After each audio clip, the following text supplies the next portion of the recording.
here. Thanks for coming today. It's our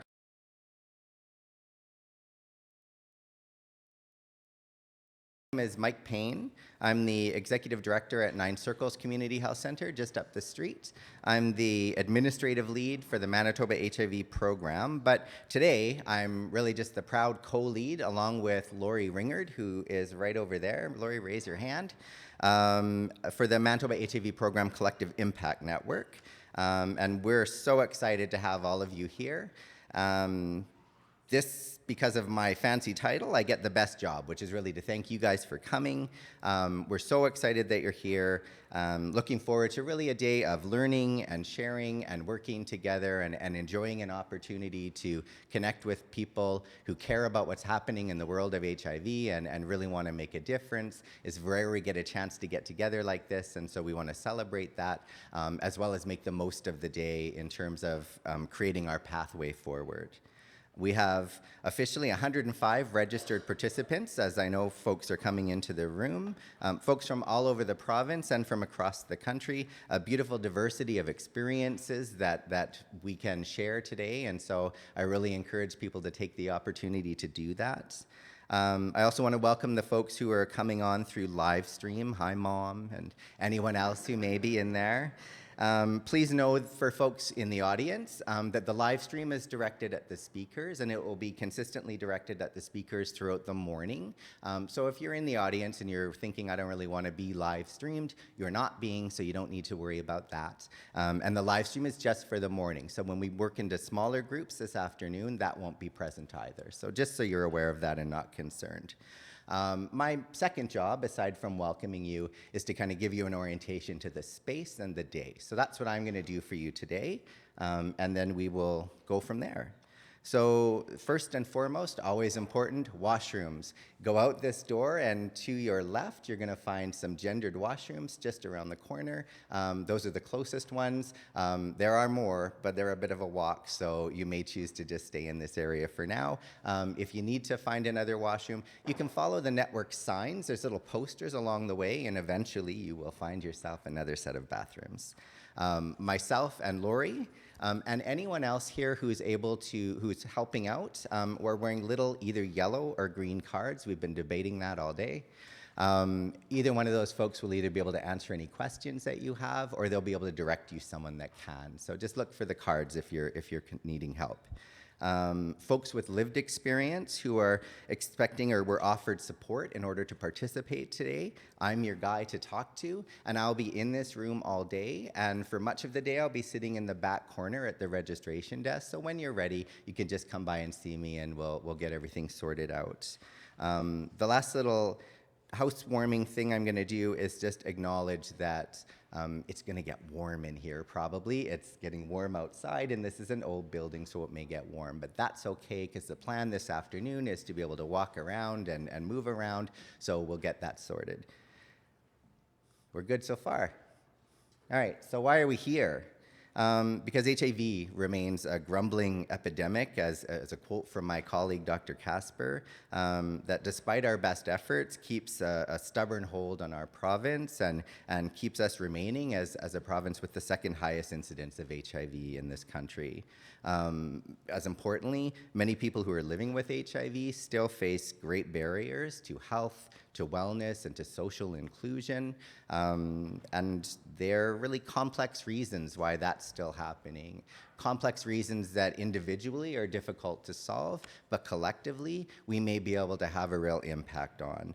So we invite and welcome people who want to make a difference in this issue to come together and explore ways to do that. The Manitoba Collective Impact Network itself is a network of innovators working collaboratively to transform the landscape of Manitoba, or HIV in Manitoba. So that's why you're here. We're looking at complex HIV, STBBI system barriers and trying to tackle those, in many cases by affecting systems change.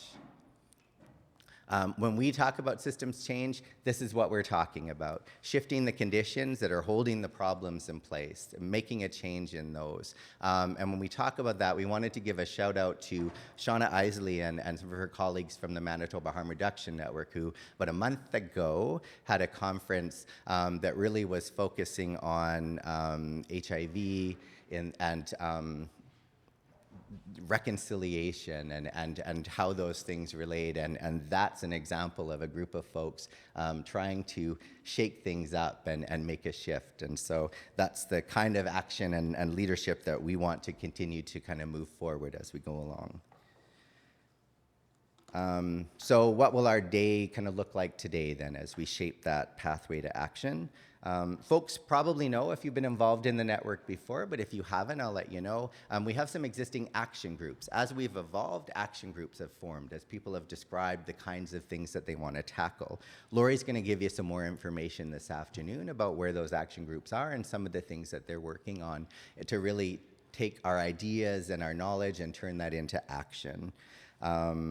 So today, we're really going to focus on learning and sharing and taking opportunities to generate new ideas and opportunities for change throughout the day. So that's really what this is about. There'll be no quizzes or tests, but it's really just an opportunity to open our minds and listen to each other and think about how we can move ourselves forward.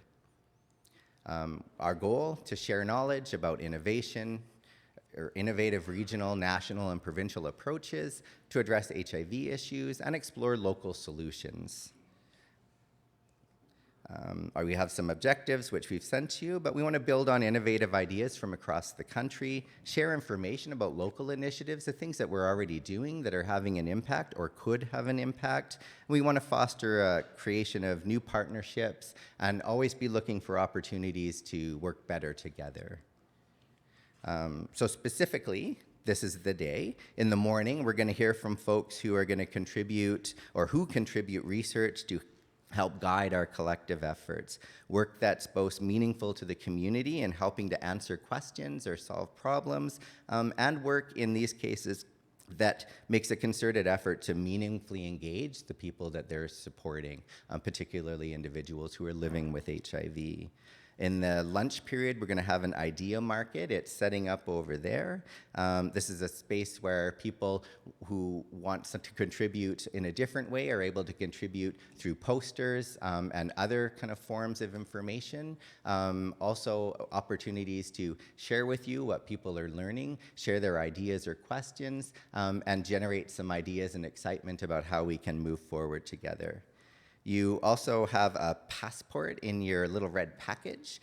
So over lunch, if you're looking at the posters, there'll be people standing by the posters and talking about their projects. They'll also be stamping your passport while you're doing that, and there's a little bit of a draw for a prize. So you'll drop in your passport, I think, at the front is how that works. And then after lunch, we're going to share in groups in areas of particular interest, but Laurie will talk to you a bit about that after lunch, so I won't go into big details about that at this point. I want to take the chance now to thank first our funders. The Public Health Agency of Canada and REACH 2.0 give us both program money and some staffing that help us kind of pull all of this together and make this event happen, and also give us some transportation money that have allowed us to help bring folks from out of Winnipeg into this space to be part of our event today. And I want to thank our partners on this particular symposium, the National Collaborating Center on Infectious Diseases, or NCCID. I never can say it the right way because it's just NCCID, but these folks have given us some resources to help for the event today. They've been super helpful, along with our partners here at University of Winnipeg, in figuring out the live stream, which we've really appreciated. That's been a goal for us for a long time. And also have given us access to Geneviève, but we'll talk about her in a bit. Thanks as well to the Collective Impact Network Stewardship Committee. There's a list of those people in your folder if you're curious. All of these individuals who come from academic and government and non-government and agency bodies come together to design and plan these events. And you'll notice, as you see the little yellow cards around, most of the people who are doing the work today are people who are actively involved in the stewardship committee as well. So there'll be good people to engage with, not only to help you through the day, but also to share ideas and make new connections. Joining us today, just so folks know, is an amazing group of students, as well as a group of volunteers and staff from Nine Circles. So we thank them very much for helping us out today as well. A couple more quick things. You're going to notice sticky notes. Is that true? Yeah, sticky notes on your table. So folks who have been at Collective Impact Network events before, you know what these are. You're going to be listening to people talk. You're going to be making connections with other people. You're going to get new ideas or new questions that may come up. I wish we knew more about this, or I wish I better understood that. I'd like to hear more about what that person spoke about. Write them down on the cards. We're going to stick them on the wall later. It's really just a way to pull all of our ideas together. We use those ideas pretty consistently. They often frame the topics of the future events that come up. And so don't be shy about writing down what you think is important, or if something really stuck with you that day. We'll condense that. You'll see everybody's ideas when we send information back to you, and it also helps us in our planning. There's always, of course, an evaluation. It's in your package. It's at the back. We'll bug you about it all day long because that's what we do. What I would recommend is take the evaluation, make notes on it throughout the day. It helps me when I do that to be able to reflect at the end of the day more accurately, especially when I'm a little bit tired. And it'll speed up the process of completing the evaluation, and then you wouldn't have any reason why you couldn't do that. And there's a draw prize attached to the evaluation as well. And then before I make my first introduction, because that's the last thing I get to do is make the first introduction, I want us to take just a couple of minutes and for you guys to meet each other. In case you haven't had a chance to do that, we've randomly placed you at tables, and as expected, you have completely ignored us and sat wherever you want, and that's okay. But please take a couple minutes to introduce yourselves around the table, because a part of this event is about connecting and getting to know people.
The discussion now. This is always the risk. So I'm just going to start talking, and you guys are going to finish up. That's awesome. So I get to make the first introductions of the day, and then you won't have to listen to me very much anymore after that.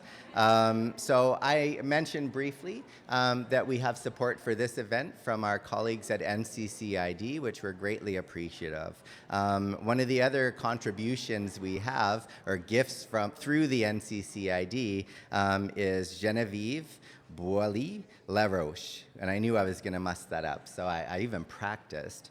Geneviève is a senior program manager at the National Collaborating Center for Infectious Diseases. She is an enthusiastic scientist and with an interdisciplinary approach.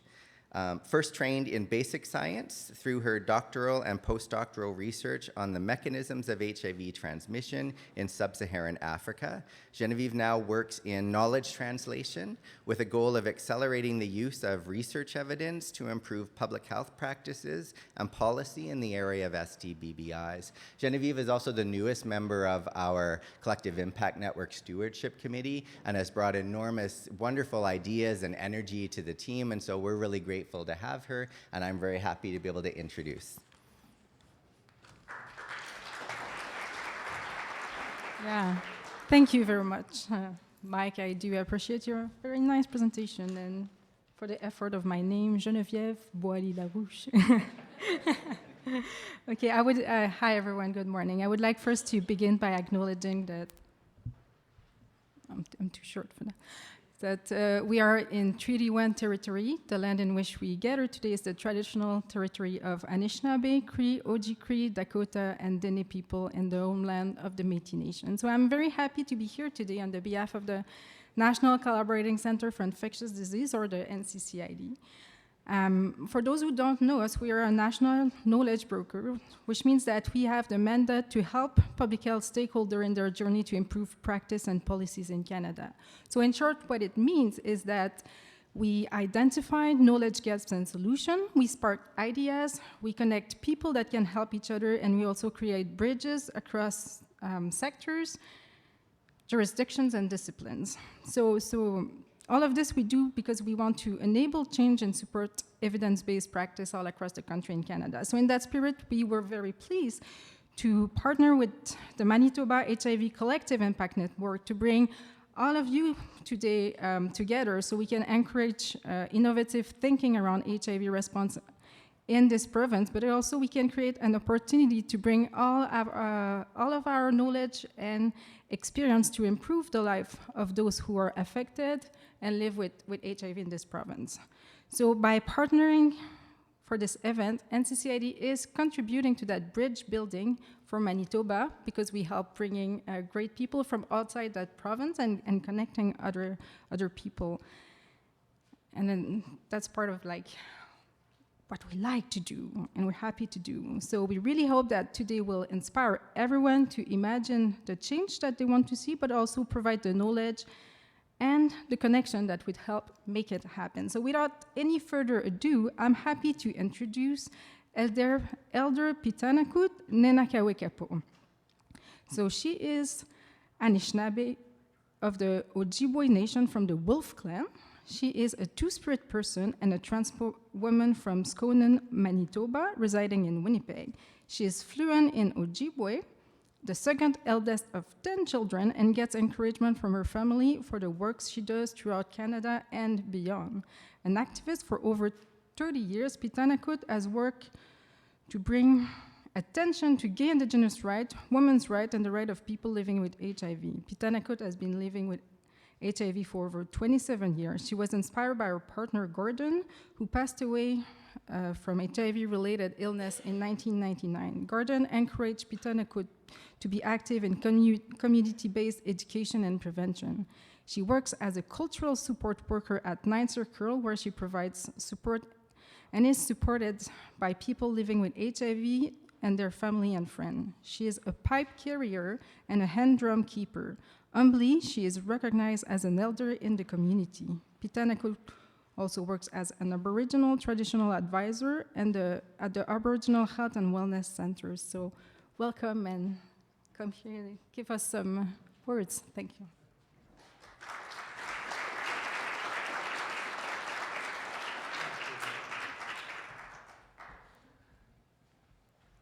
Hey, good morning. There's not much to introduce myself. There's a lot of introduction that's being done already. But I can truly say it in my language. I'll be doing a lot of that stuff in Ojibwe. There will be no translation. But I would like to say welcome to the Treaty 1 of the Anishinaabe, Oji-Cree, Ojibwe, Cree, Dene, Dakota, and Métis Nation, the homeland of the Métis Nation here in Winnipeg. I'm honored to be here today to be able to assist here. I was asked to come and do an opening today, and I'll also be doing the closing. And I also like to welcome the people who are from the province and also throughout Canada. It's really good to be here, to be able to be here, and also to be very informed or work together to make things matter for this HIV that we're impacted by. So I'm going to speak in my language now. Abushu Peetanacoot digu mengandotem skonaning dochiba kimigochimigu manim shom senanik no komisenanik kagishimini goisiang wenongum kagishi kinamuyang jishchigang we akosiwen gaya maknimis kuminaning kegachuni kesiang we gaya kandonokiang kagishimini goisiang we jishchigang anokiwin and sagishik Dainaning chipme chigang kinegego ani minon denane minagameno kimaga kawik ani nigo kawikego kaishi pisikenda bang kishigeng ani nuwe shigagi tog ani nigo shwawi chitiang chiwi chitiang kinegego omachi shimina semagak ani nigo yo nananda kap mayat wadonju wabanong shonong kiwetnong Antigo magabaya toyers, Nigabonong, Kichikishing marking out in the Kesiang, Shigang, and the Sagishik, Kin Mishumisananik, no Komisananik, Ishikinamuyang, where Sagishik Chishigang, where guys Chigang and Doke up Metashindamang up me, Mamobiang, Kinege, Wachik, Minasemagak, Aninigo, which Ishigang, Kakina Moyang Kinegego, Chinishikin, Oishan Kinegego, Kegach in the Kesiang, Mishumisananik, no Komisananik, where guys Mayang Nongum. Consummate Chigan Kenegego, Wega Chigang, Wega Kigashap Kenegego, and Cheese Chigang, Maga Chiganong, Miigwech. Thank you for giving me that opportunity to share my prayer here. Miigwech.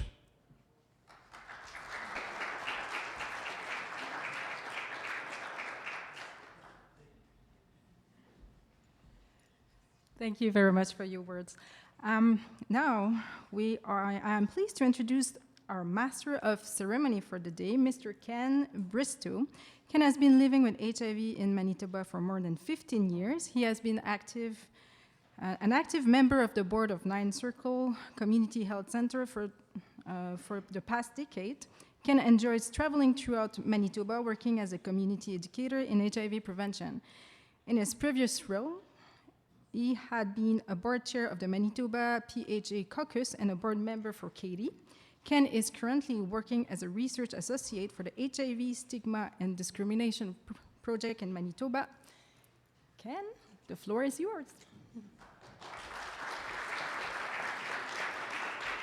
Good morning. Thank you very much. I guess it's time to get the show on the road. So, welcome to our panel session for this morning, sharing on innovations to facilitate our pathway to action. I'm pleased to emcee this panel and introduce each of the presenters before they do their little show. Each presentation will be about 20 minutes, and then we'll have an interactive session afterwards. So to start, I'm going to introduce Leigh McCarty. I hope I said that right. Is a PhD candidate in the Center for Global Public Health at the University of Manitoba. Through her doctoral research, Leigh aims to develop a more holistic understanding of HIV epidemiology in Manitoba, with specific focus on programming that can support engagement and care for people living with HIV in the province. Leigh will speak today with us on operationalizing program science for HIV response in Manitoba.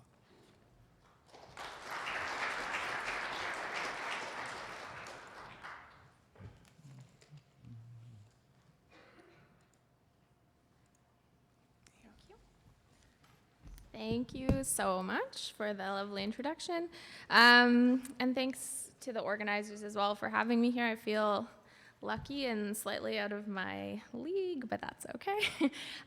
So today I'm going to talk to you about program science, specifically operationalizing program science for HIV response in Manitoba. I'll go through a little bit of an outline. Sorry, I'm just going to try and position myself here. So as a bit of an outline for what I plan to talk about, I'm going to begin with I'm going to begin with a bit of an introduction on program science. I don't quite know where everyone's at in terms of whether they've ever heard of program science or if you know about it really well and you're completely clear on it, but I'm just going to try to get everyone on the same page and talk a little bit about what it is and where it came from, what a program science framework looks like, and how it's different than other frameworks and how it can complement them as well. Then the second part of my presentation will focus more on operationalizing program science with very brief discussion about how it's been applied in the past, and then we can talk, just sort of go through a hypothetical exercise about how it could be put to action in Manitoba. Okay, so a brief primer on program science. Program science is essentially a iterative, multi-phase research and program framework in which programs drive scientific inquiry.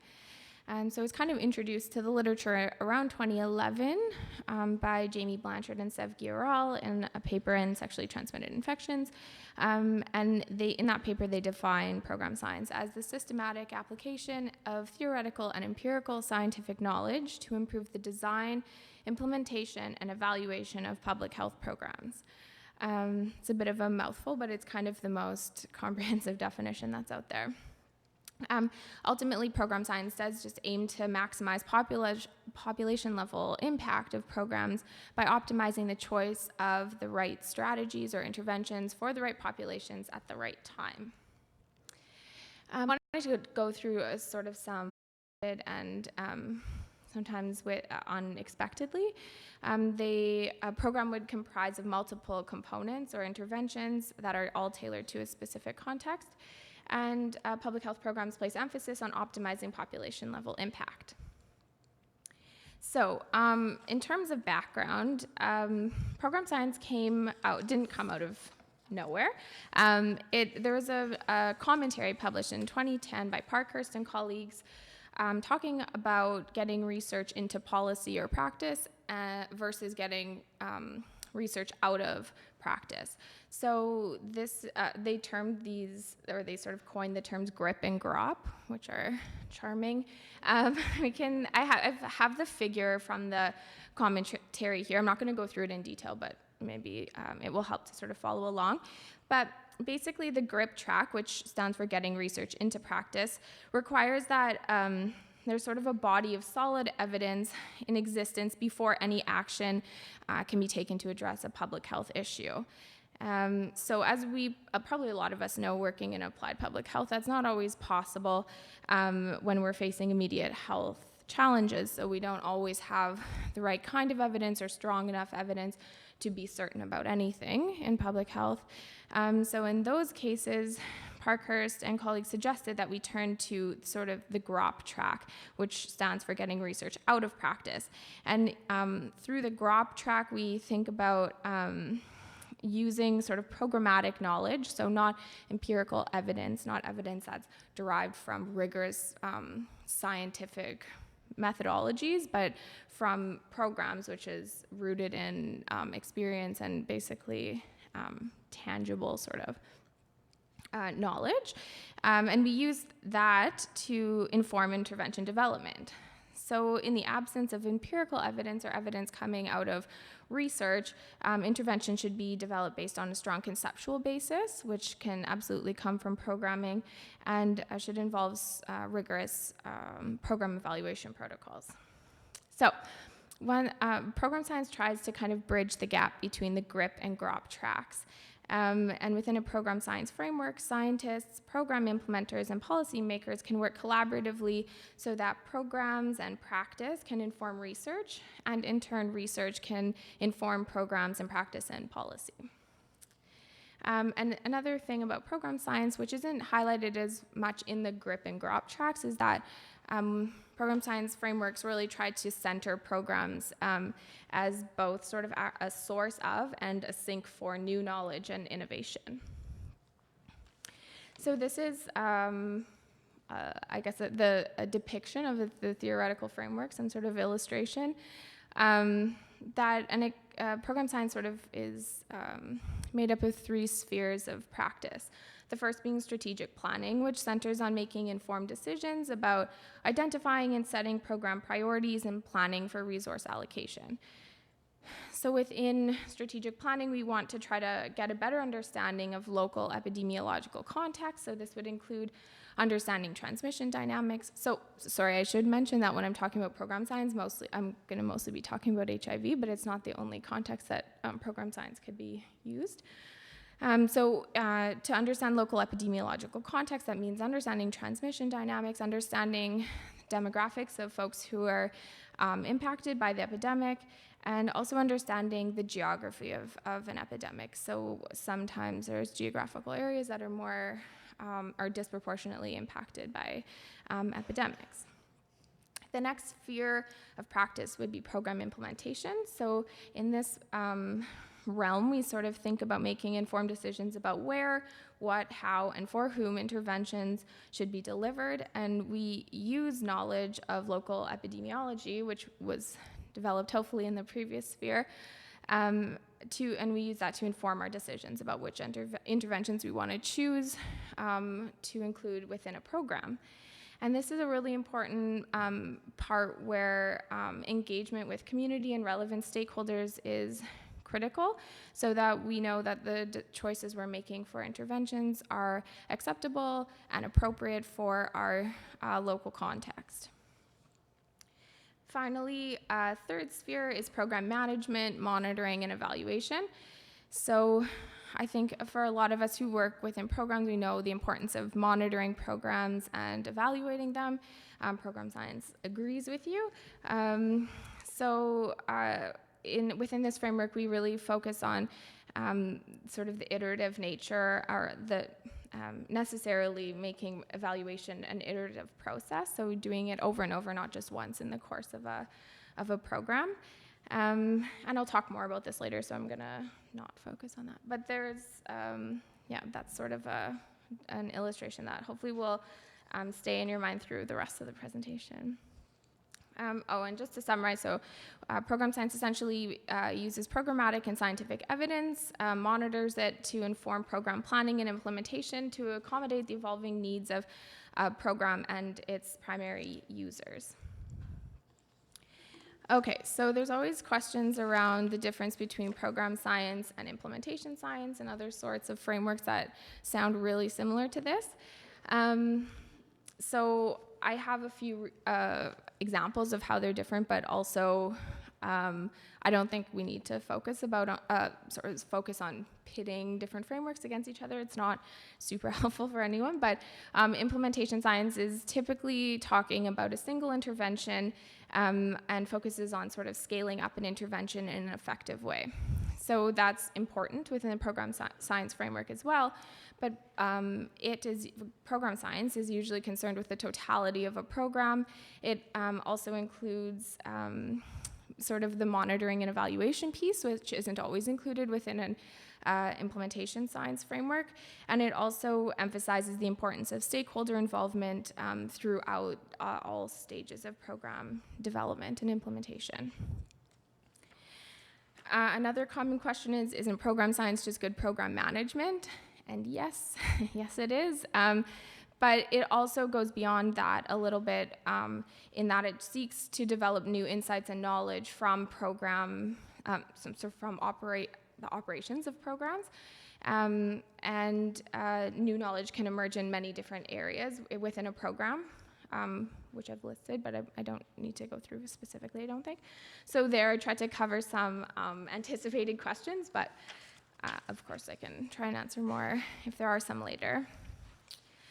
Okay, I want to switch gears a little bit and talk about operationalizing program science, or sort of applying it in a real life setting, because I think it can help sort of understand what we why we think program science is kind of a good idea. But before I talk about the Manitoba context, which is really where I want to focus, I just want to highlight that a program science framework has been, as I mentioned, most commonly used for HIV and STBBI prevention programs, but it's also been applied to programs that provide services along the maternal, newborn, and child health care continuum. But importantly, it's most commonly been applied outside of the Canadian context. So what I want to do in the rest of the presentation is talk a little bit about, or sort of bring it home and talk about how we might be able to use program science within Manitoba. So a little bit of background. This is a care cascade that was developed based on clients who entered into care with the Manitoba HIV program in 2016.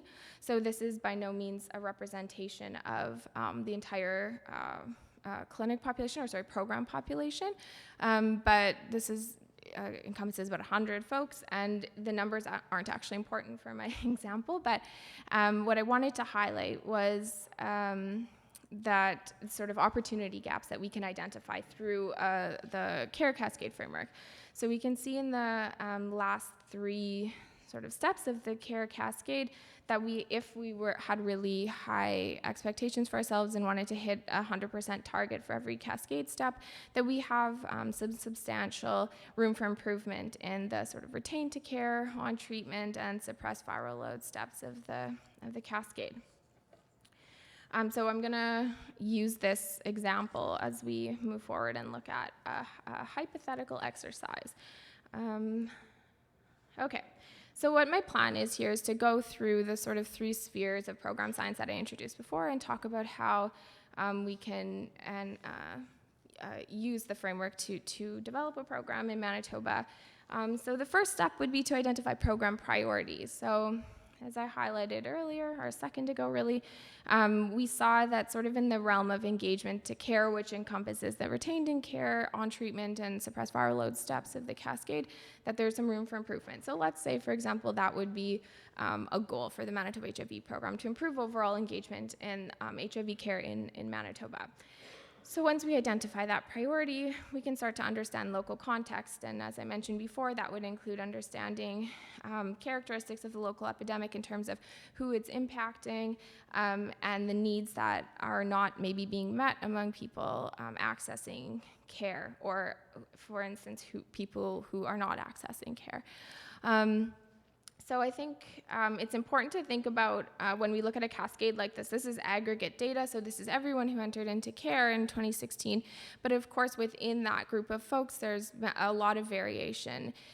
So if we could disaggregate this cascade and make many different ones, looking at looking at the cascade among different age groups, or people living within the city or outside of the city. And so I think we would see really different cascades depending on how we decided to break out the data.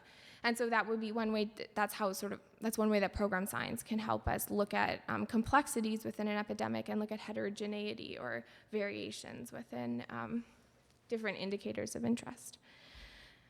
So once we understand local context, which takes a really long time and is a lot of work, I should note, I kind of just rushed through it, but that's a really big part of preparing for a program. Next, we think about resource allocation, the kinds of resources that are around and available for a program.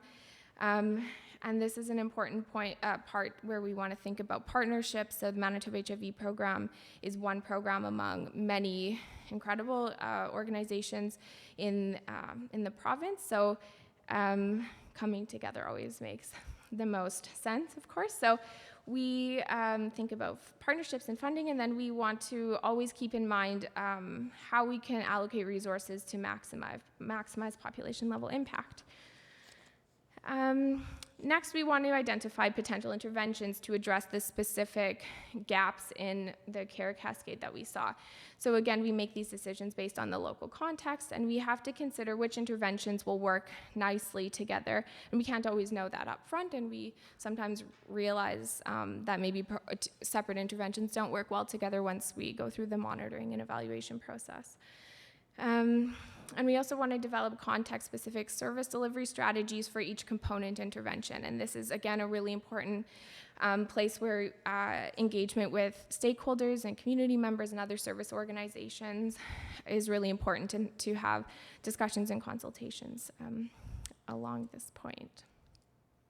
I wanted to just briefly highlight how many interventions have been recognized in the sort of research and academic literature as being effective interventions in sort of reducing gaps in the care cascade. So this is by no means an exhaustive list of interventions along the cascade, but I just want to point out that it's not something that we don't need to start reinventing the wheel. Basically, there's a lot for us to work with, and the work really would come in adapting interventions that we know have worked in other contexts to our own local context.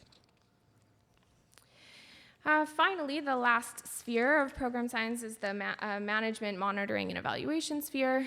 So it's really important to develop a useful program monitoring and evaluation plan right from the onset. So at this point, we identify outcomes that matter to the program and to program beneficiaries or primary users of programs. And we need to be open to revisit these outcomes over time as the program develops, as the epidemic changes over time. And monitoring should be happening regularly on an ongoing basis. And we always need to be mindful of whether our indicators that we've chosen in an evaluation framework are measuring what we want to measure. And if they're not, we need to think about how other indicators that we can use. Another important part of monitoring is process documentation. So when we're thinking about a large, complex public health program, it's important to keep track of decisions that are made along the way. So if we make changes in how we deliver services or changes in why we've selected another indicator to measure an output that we're interested in, we need to keep track of those changes so that we can understand whether they impact or sort of have an influence on how the program is achieving population level impact. And then evaluation is an iterative process, meaning it should happen not only at the end of a program, but throughout a program, so that we can use information from the evaluation to re-inform strategic planning and program implementation as a program moves through its sort of life course. Okay, and then we do it all over again. So this is, we could see in the previous, or in my sort of diagram that I showed, that this is a cycle, and really all of the knowledge and data that's coming out of monitoring and evaluation goes right back into informing how we can tweak the program to sort of ensure that it's remaining relevant and doing the right thing instead of sort of fizzling out and not allowing us to achieve the outcomes that we're interested in. So program science is sort of a never-ending, if we want to follow that framework, it's sort of a never-ending job, but ultimately it can result in a really effective and context-specific program. Okay, so that's it. Thanks so much, and just some acknowledgements. So thank you. Thank you.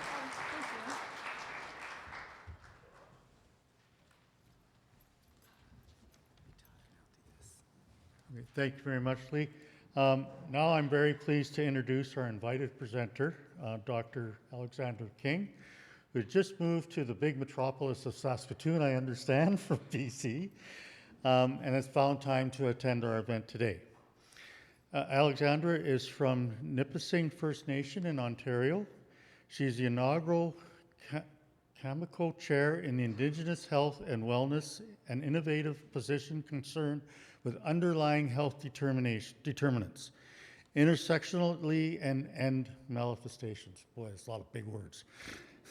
As an internal medicine specialist, she is ideally positioned to undertake the challenge using a two-eyed seeing approach, using both Indigenous and Western healing approaches. Her particular clinical focus on HIV/AIDS, hepatitis C, and HIV Hep C co-infections represents one critical health outcome consequent to colonialism. There are many others. She works in reconciliation, healing, wellness, and holistic care as determined by various levels such as the individual, family, community, and nation. She is a principal investigator on various Canadian SEER research grants and related to Indigenous people and wellness in areas of drug use, HIV, Hep C, and co-infections. Other research interests include Indigenous wellness, more generally rural remote health services, peer navigation support, land-based cultural healing, and Indigenous research ethics. She serves on many local and national initiatives, including the Heart and Stroke Heart Failure Council, CAN Hep C, CTN Health for people who use drugs, Working Group Co-Lead, and Chirac. Alexandra will speak today about researching ourselves back to life and wellness.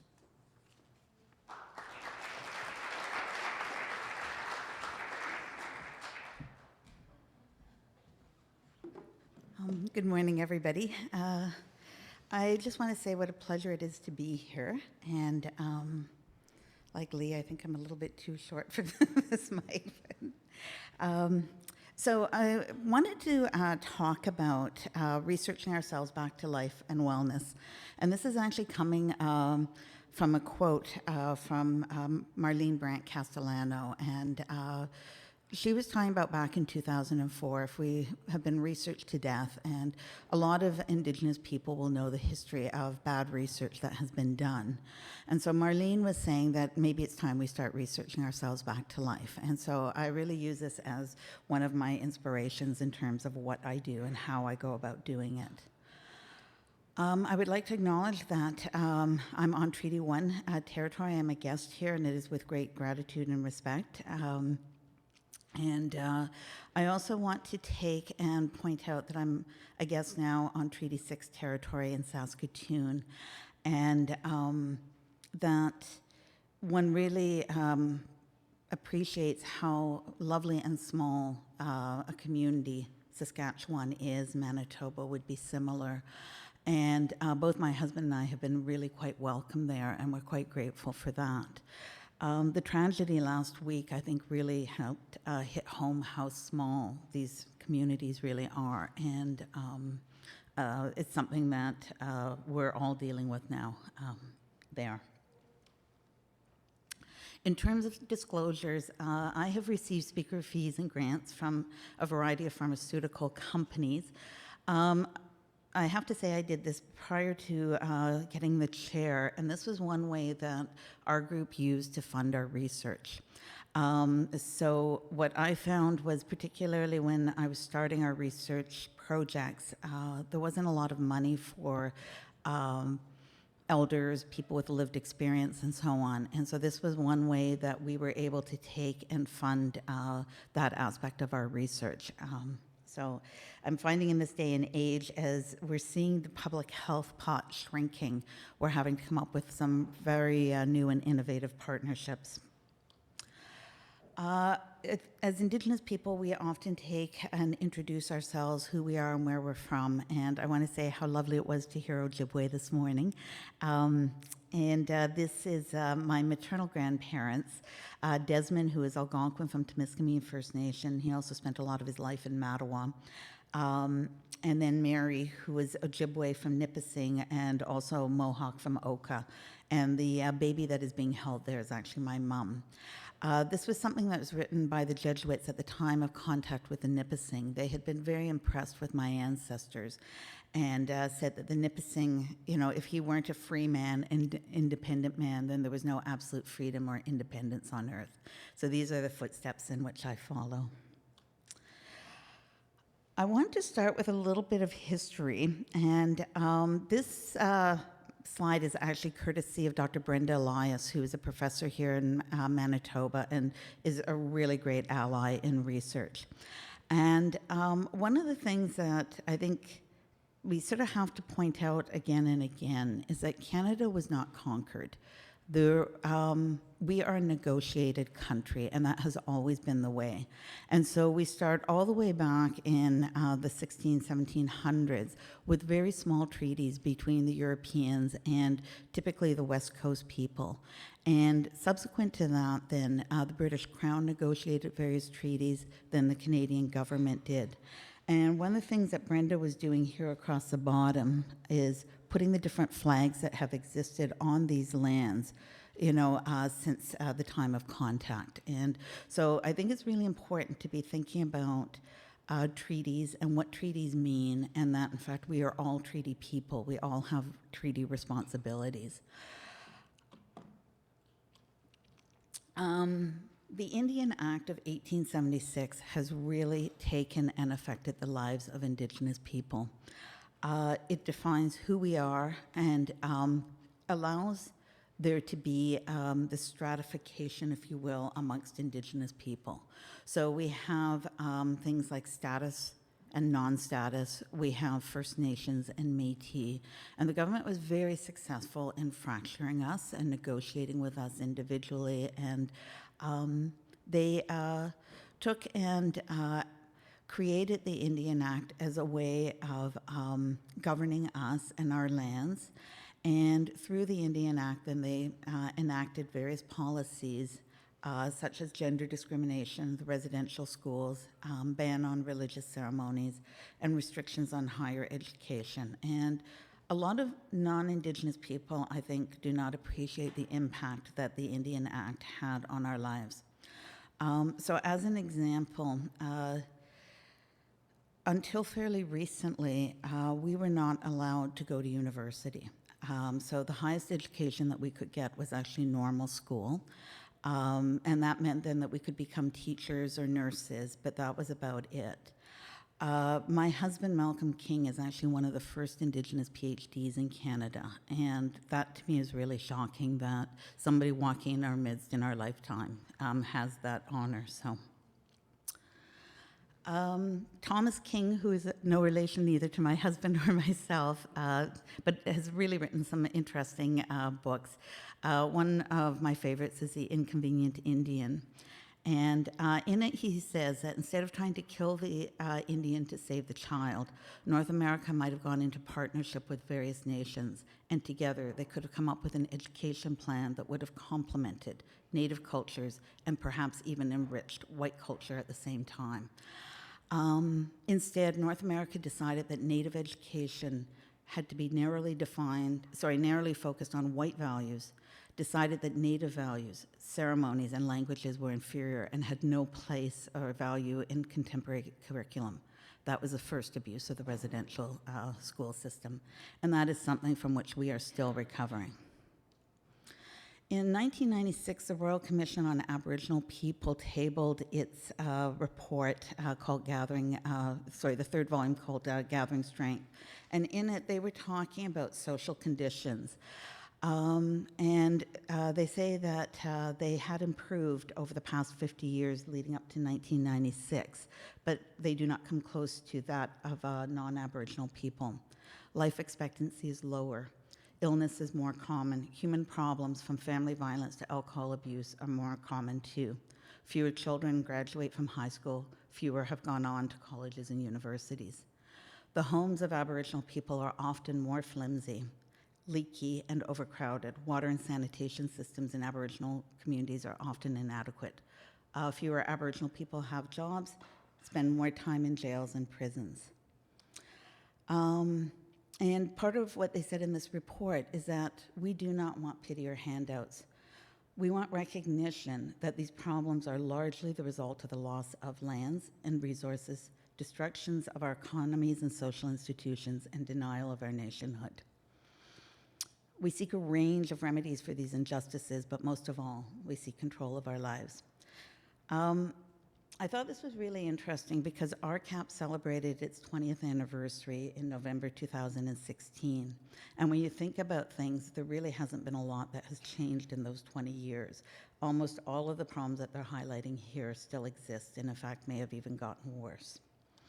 At the time of RCAP, there's a great deal of excitement amongst the Indigenous people. We were really thinking that there'd be changes that would happen. And we're now moving forward into the era of the Truth and Reconciliation Commission. What they decided was that they were not going to have recommendations. They had made them calls to action, and that was because they recognized that a lot of the recommendations out of RCAP went into a report and sat on the shelf. So what they wanted instead was action. They wanted solutions. And so that's why we had the calls to action in this report. There are 94 in total, and they cover a vast range of things. There are 7 that deal with health, and these are things that I am living with every day and trying to figure out how do we implement. They are my guide in how I approach research and my clinical work. But there's over half of them that have to do with reconciliation.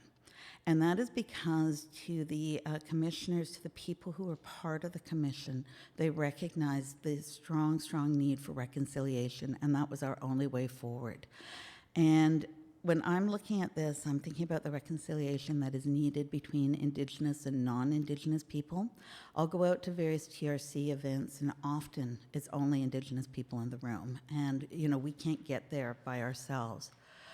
The other thing, though, is that within First Nations, Inuit, and Métis, we also have a lot of healing that we have to be doing ourselves, and a lot of that goes back to that process of colonization and the fracturing and so on.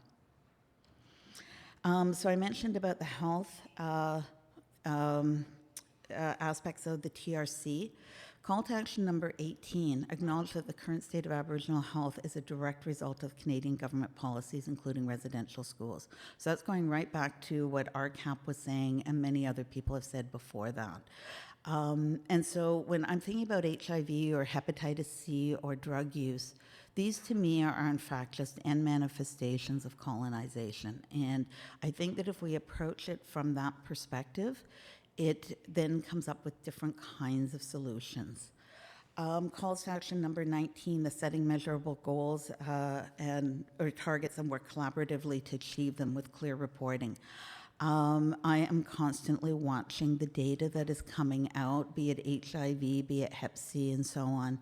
And the Indigenous data is really important within this for us to understand how big is the problem and whether or not we're making progress. And so I think it's really important that we're looking at what we are collecting and how we're collecting it and doing so consistently, because this is ultimately going to be providing justification for people to be applying for programming and research dollars. And so without knowing how big the problem is, we can't then be really making it towards a solution. And the third one that I just am highlighting right now is recognizing the value of Aboriginal healing practices and using them in the treatment of Aboriginal patients in collaboration with Aboriginal healers and elders. I also apply this to my research. So, when I'm looking at how it is that we're going about research, I think it is also really important then that we're bringing in these healing practices and ways of knowing and so on into our research that we're undertaking.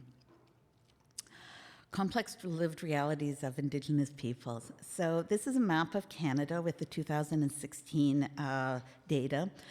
And in 2016, 4.9% of the population self-identified as Indigenous. You can see that as we go from east to west, there are fewer Indigenous people in the Maritimes, which was where we first had contact. As we come in through the prairies, Manitoba and Saskatchewan actually have the highest percentage, unless you're talking about the north, where the numbers of people are much smaller, but a significantly greater number of them are Indigenous. Now, one of the things that's really interesting about the census, and here's this geeky numbers thing again coming out, but the expectation was that we would go to about 4.6% of the population. So in 2011, we were 4.3%, and then when you're looking at the natural growth rate within a population, the expectation was that it was going to be about 4.6.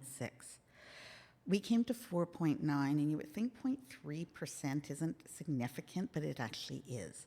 So there was this questioning as to why did we go to 4.9? And it's really interesting because out east, there's a lot of people who have suddenly chosen to self-identify. And some of these people are in their 40s and 50s and 60s.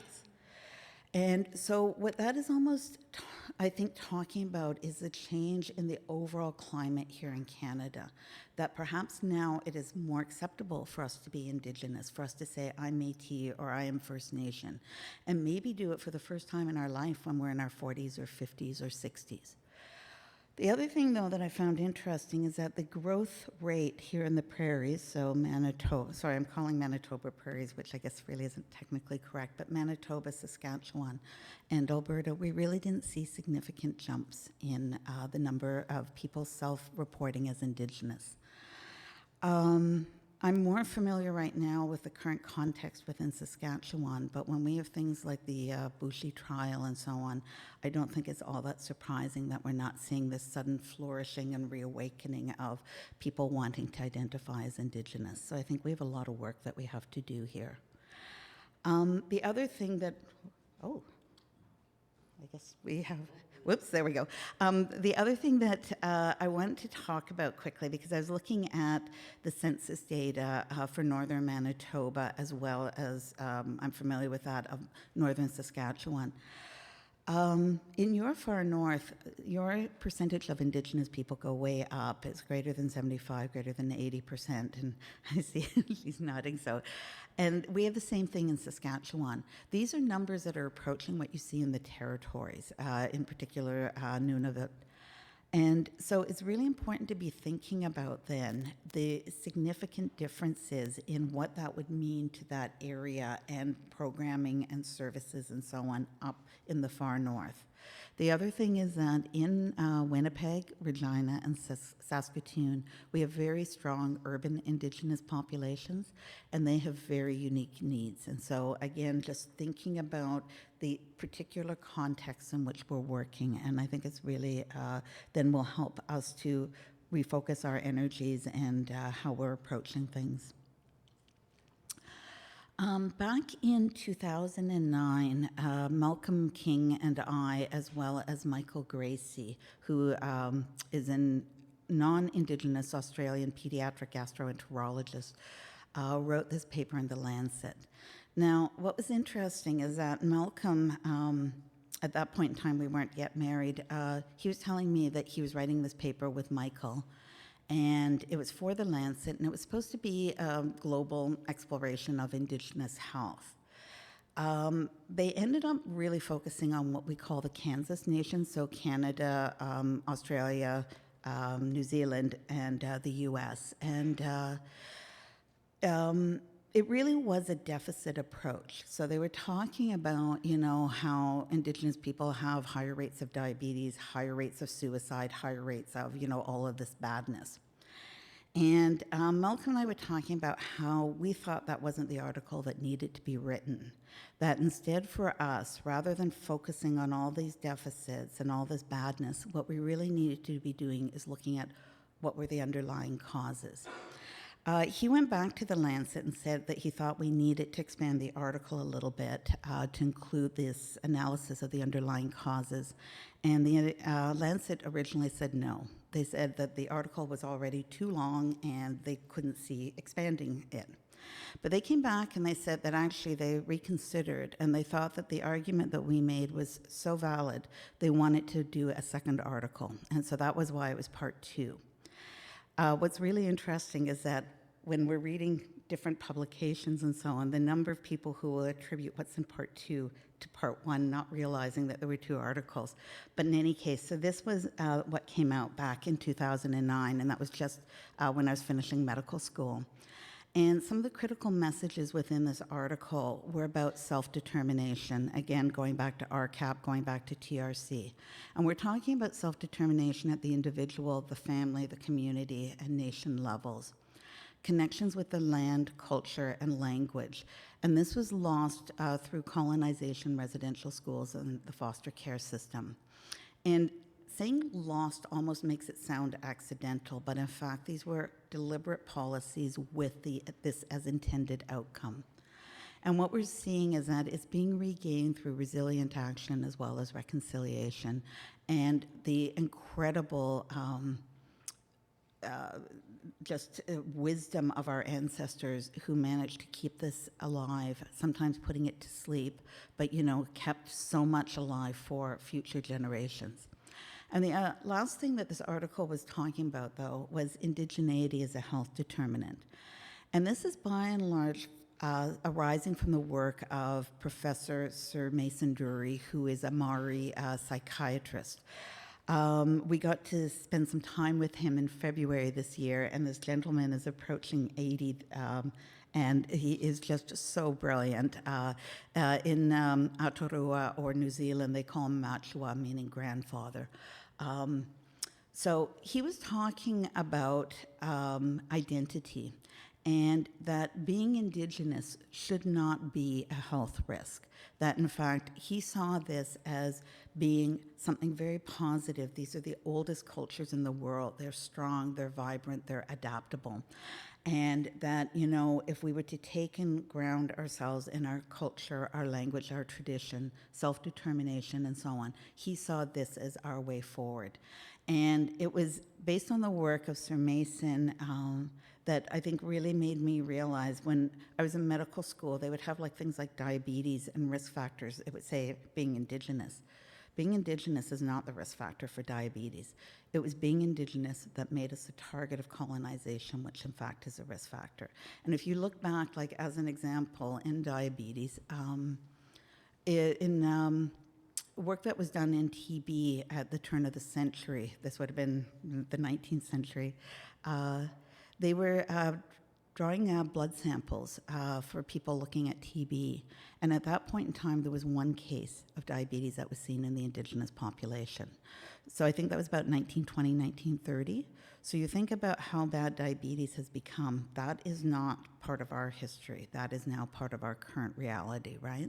And similar things with HIV and so on. So again, I think the need to be looking at indigeneity as a positive identity as our way forward is really quite critical, and not seeing it as something as a deficit.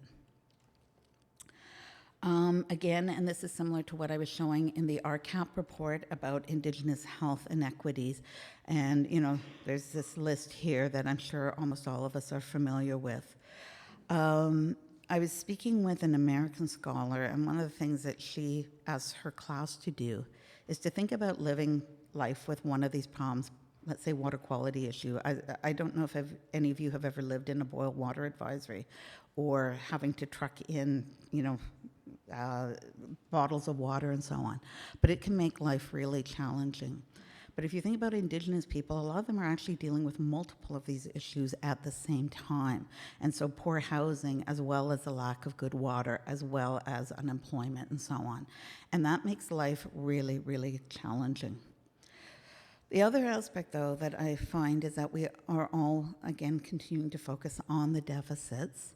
And when you think about the flip side of the coin, I think we also have to be upholding the strength, the resilience, self-determination, holistic understandings of health and wellness, ecosystem approach. Indigenous people almost inherently think about the interrelationships and interconnections and our custodial role. And so, when we're looking at what is happening with the environment now, and how that impacts our health, but also our responsibilities towards then future generations and the environments to come. And so I think that these are, really important values as well.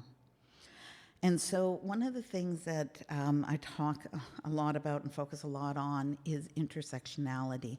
And I deliberately use the term intersectionality rather than syndemics, because intersectionality is a theory, a body of approach, I guess,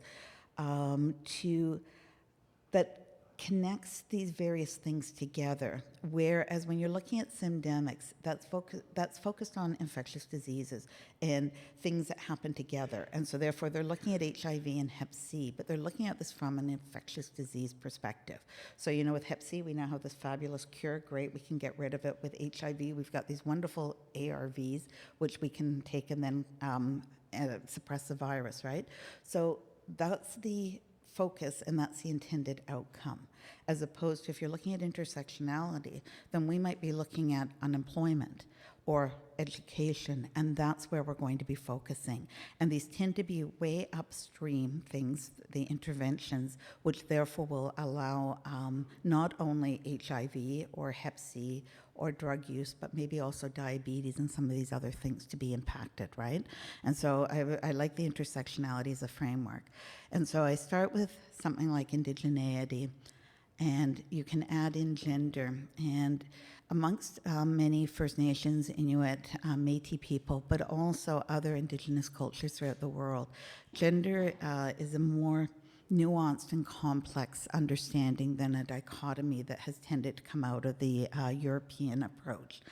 And therefore, being, let's say, Métis and a woman could have very different implications than being Nipissing First Nation and a man or some such thing.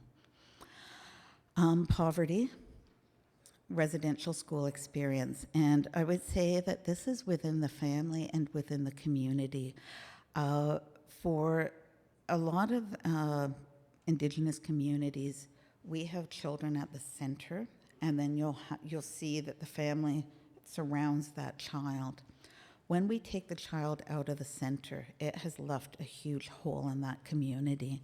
And so therefore, for many First Nations, Métis, Inuit people, even if they don't have residential schools in their direct family history, they probably were affected by it because it affected their community or, people around them.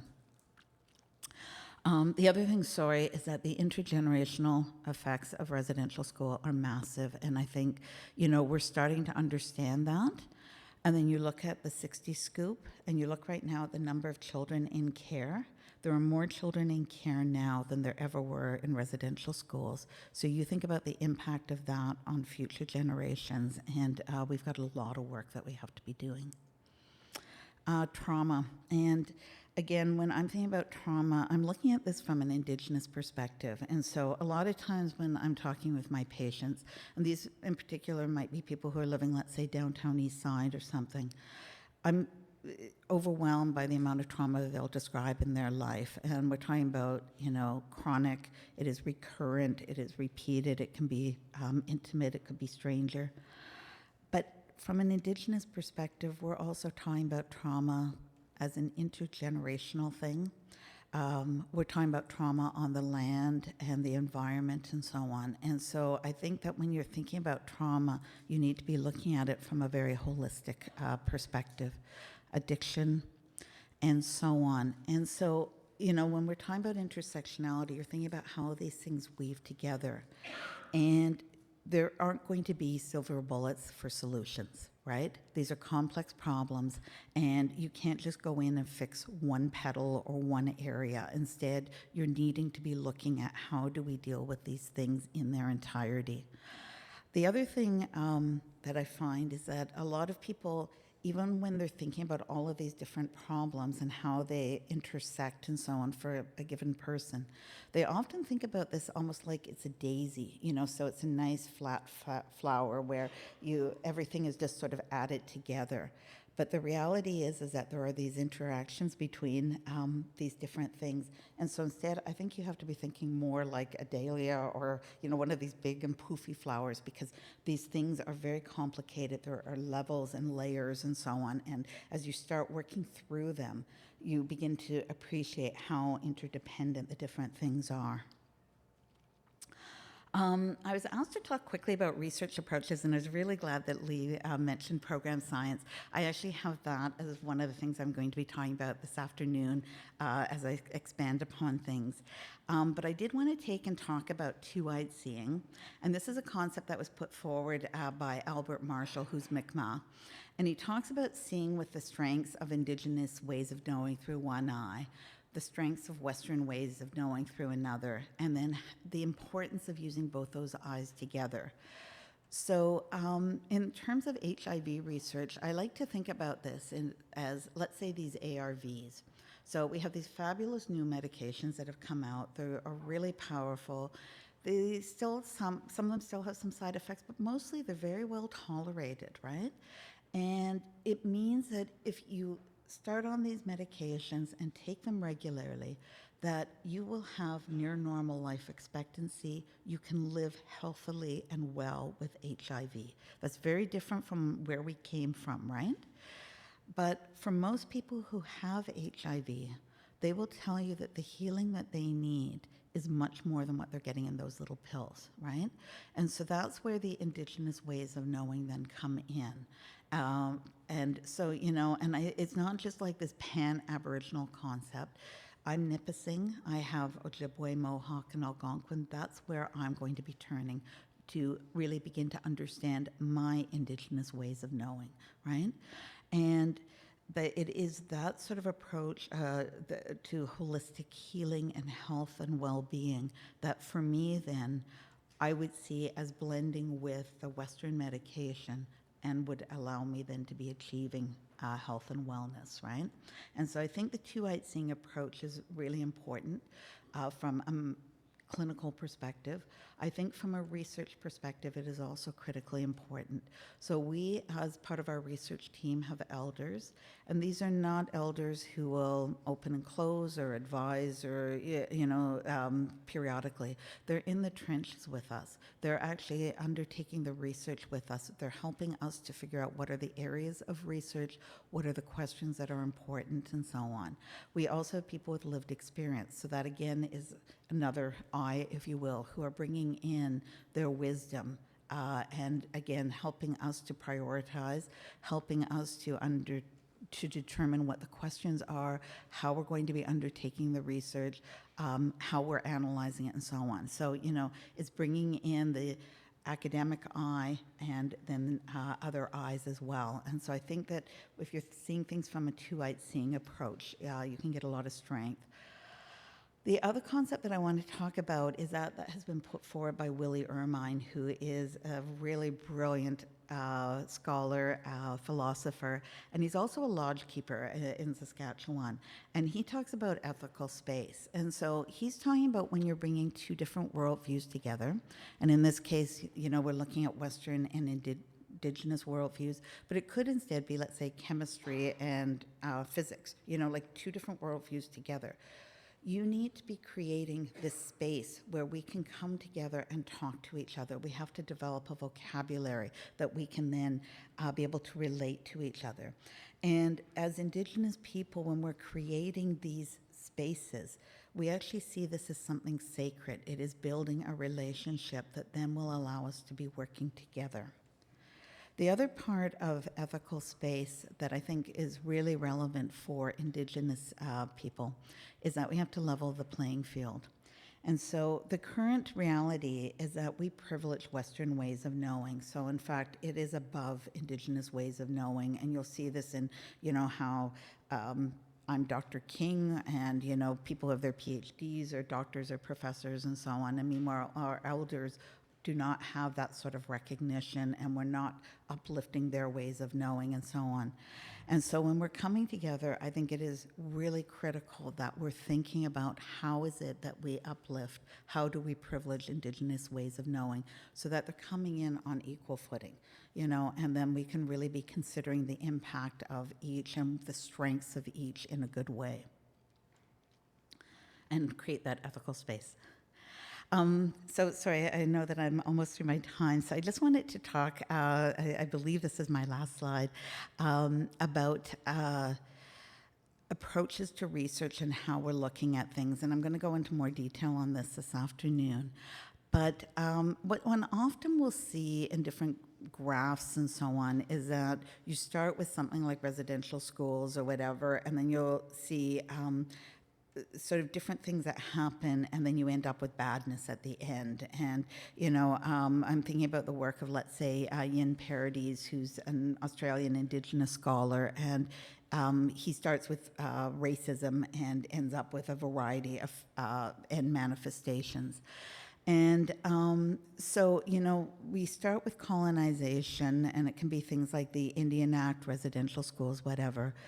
And this ends up creating within ourselves biological reactions, and that in turn creates emotional responses, spiritual wounds, and also physical responses.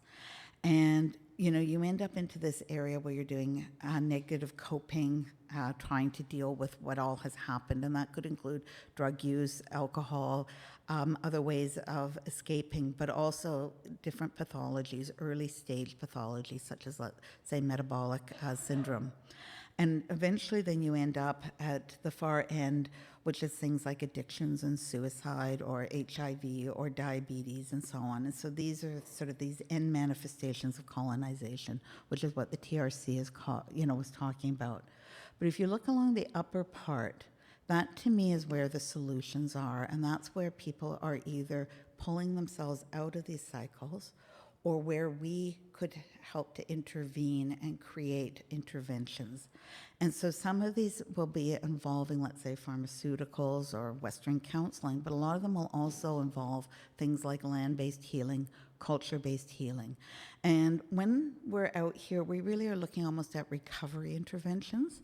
But if, in fact, we could implement things further upstream, let's say with our youth and so on, then we would be looking at more of the primary prevention, health promotion kind of stuff. And so the connection with land and culture becomes really critically important, supporting positive identity, achieving, maintaining holistic wellness. But that still isn't enough, and we have to go even further upstream, and that's where we're getting into these societal interventions that will actually get at the underlying health determinants, reconciliation, helping us reset the relationship, and so on. And if, in fact, we could be working up in that space, then I think you would see a completely different trajectory, and it would not only be for Indigenous people, but for all of us. This Tetra pitch was published, was something we included in our article in the Lancet, and it really means a lot to me at the time and now. And it's basically what somebody included as part of their PhD thesis. That was a student working with Malcolm. And she starts off in the top left corner, talking about the history that as Indigenous people, we were living in harmony with the environment, with ourselves. There was wellness. And then when we go down to the bottom corner on the left side, you're seeing the impact of colonization, urbanization. And the Indigenous person, the woman in the bottom, she might be seen as dead, but I see her as sleeping. That's our culture. And then as we move into the top right corner, you're seeing the reawakening of Indigenous culture, of spirituality, of ceremony. And finally, in this bottom right corner, we're achieving a new sense of wellness. So we're not going back to what was. We recognize that we would have changed and evolved. Culture is dynamic, but it would include the best of the Western world as well as Indigenous ways of knowing. And so we'd end up in a much better, different spot. That's it. Thank you. Yeah.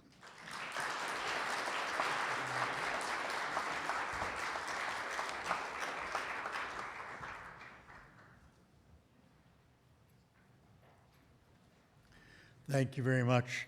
Now I'd like to introduce Jackie Gahagan. I think I said that right. I hope I did. She has come all the way from Nova Scotia and is here today to talk about exciting research studies she is working on. Jackie is a professor of health promotion and is passionate about health equity issues, including access to testing innovation. I will let her tell you more about herself, a sea of HIV point-of-care pilot studies, and moving beyond piloting preliminary findings.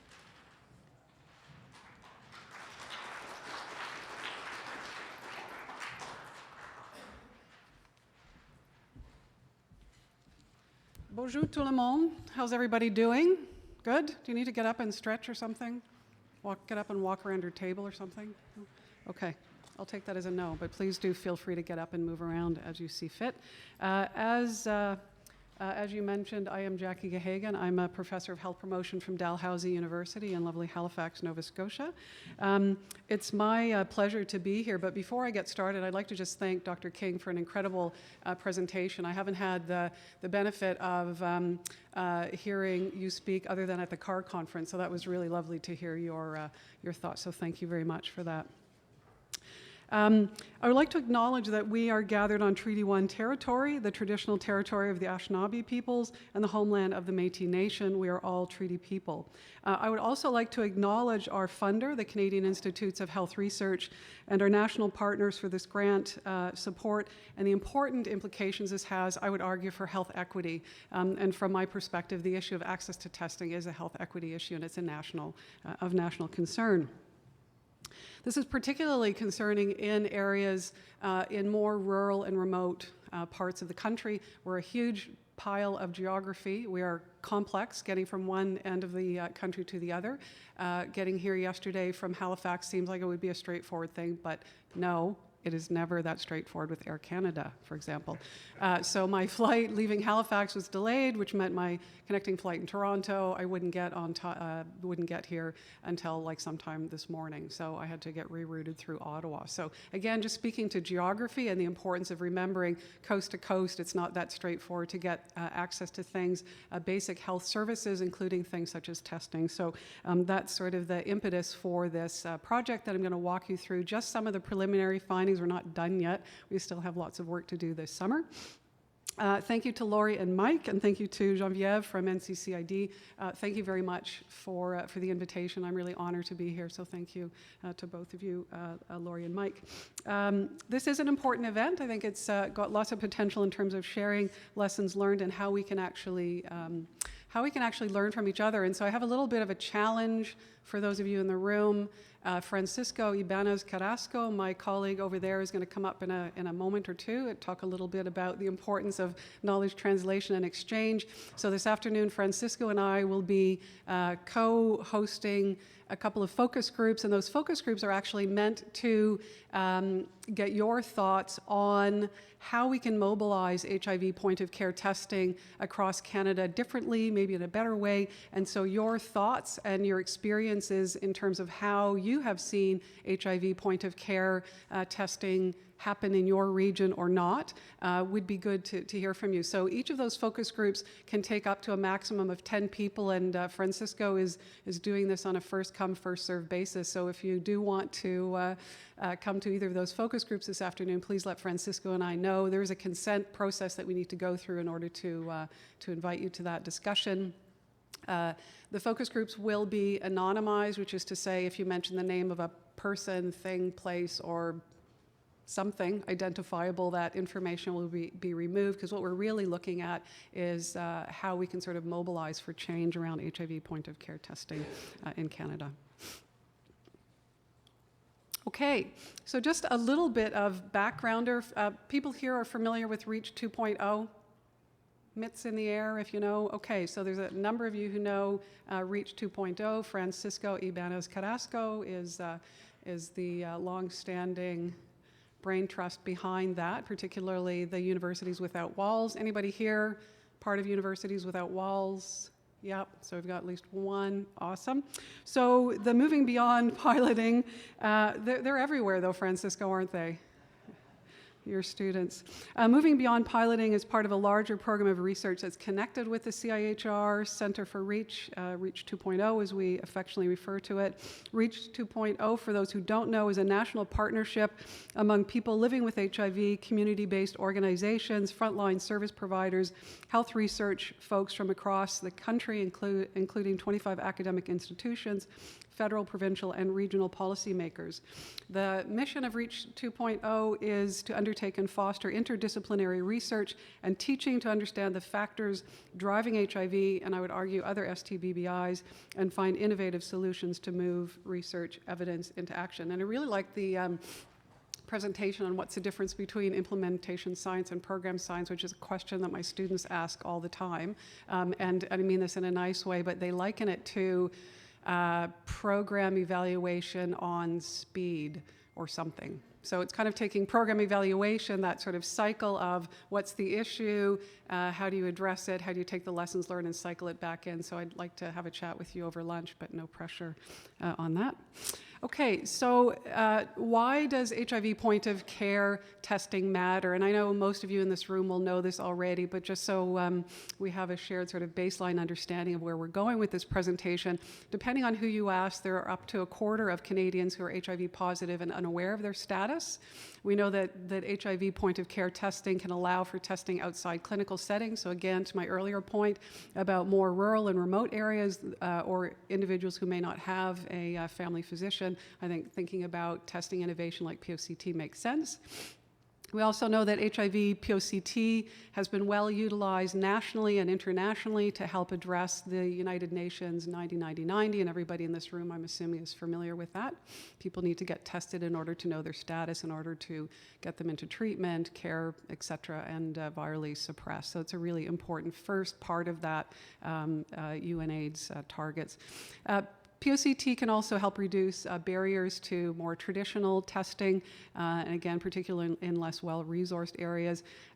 We've just had accepted a paper that's being published this month on HIV POCT in non-urban centers. If you want more information about that paper, I can certainly share that with you.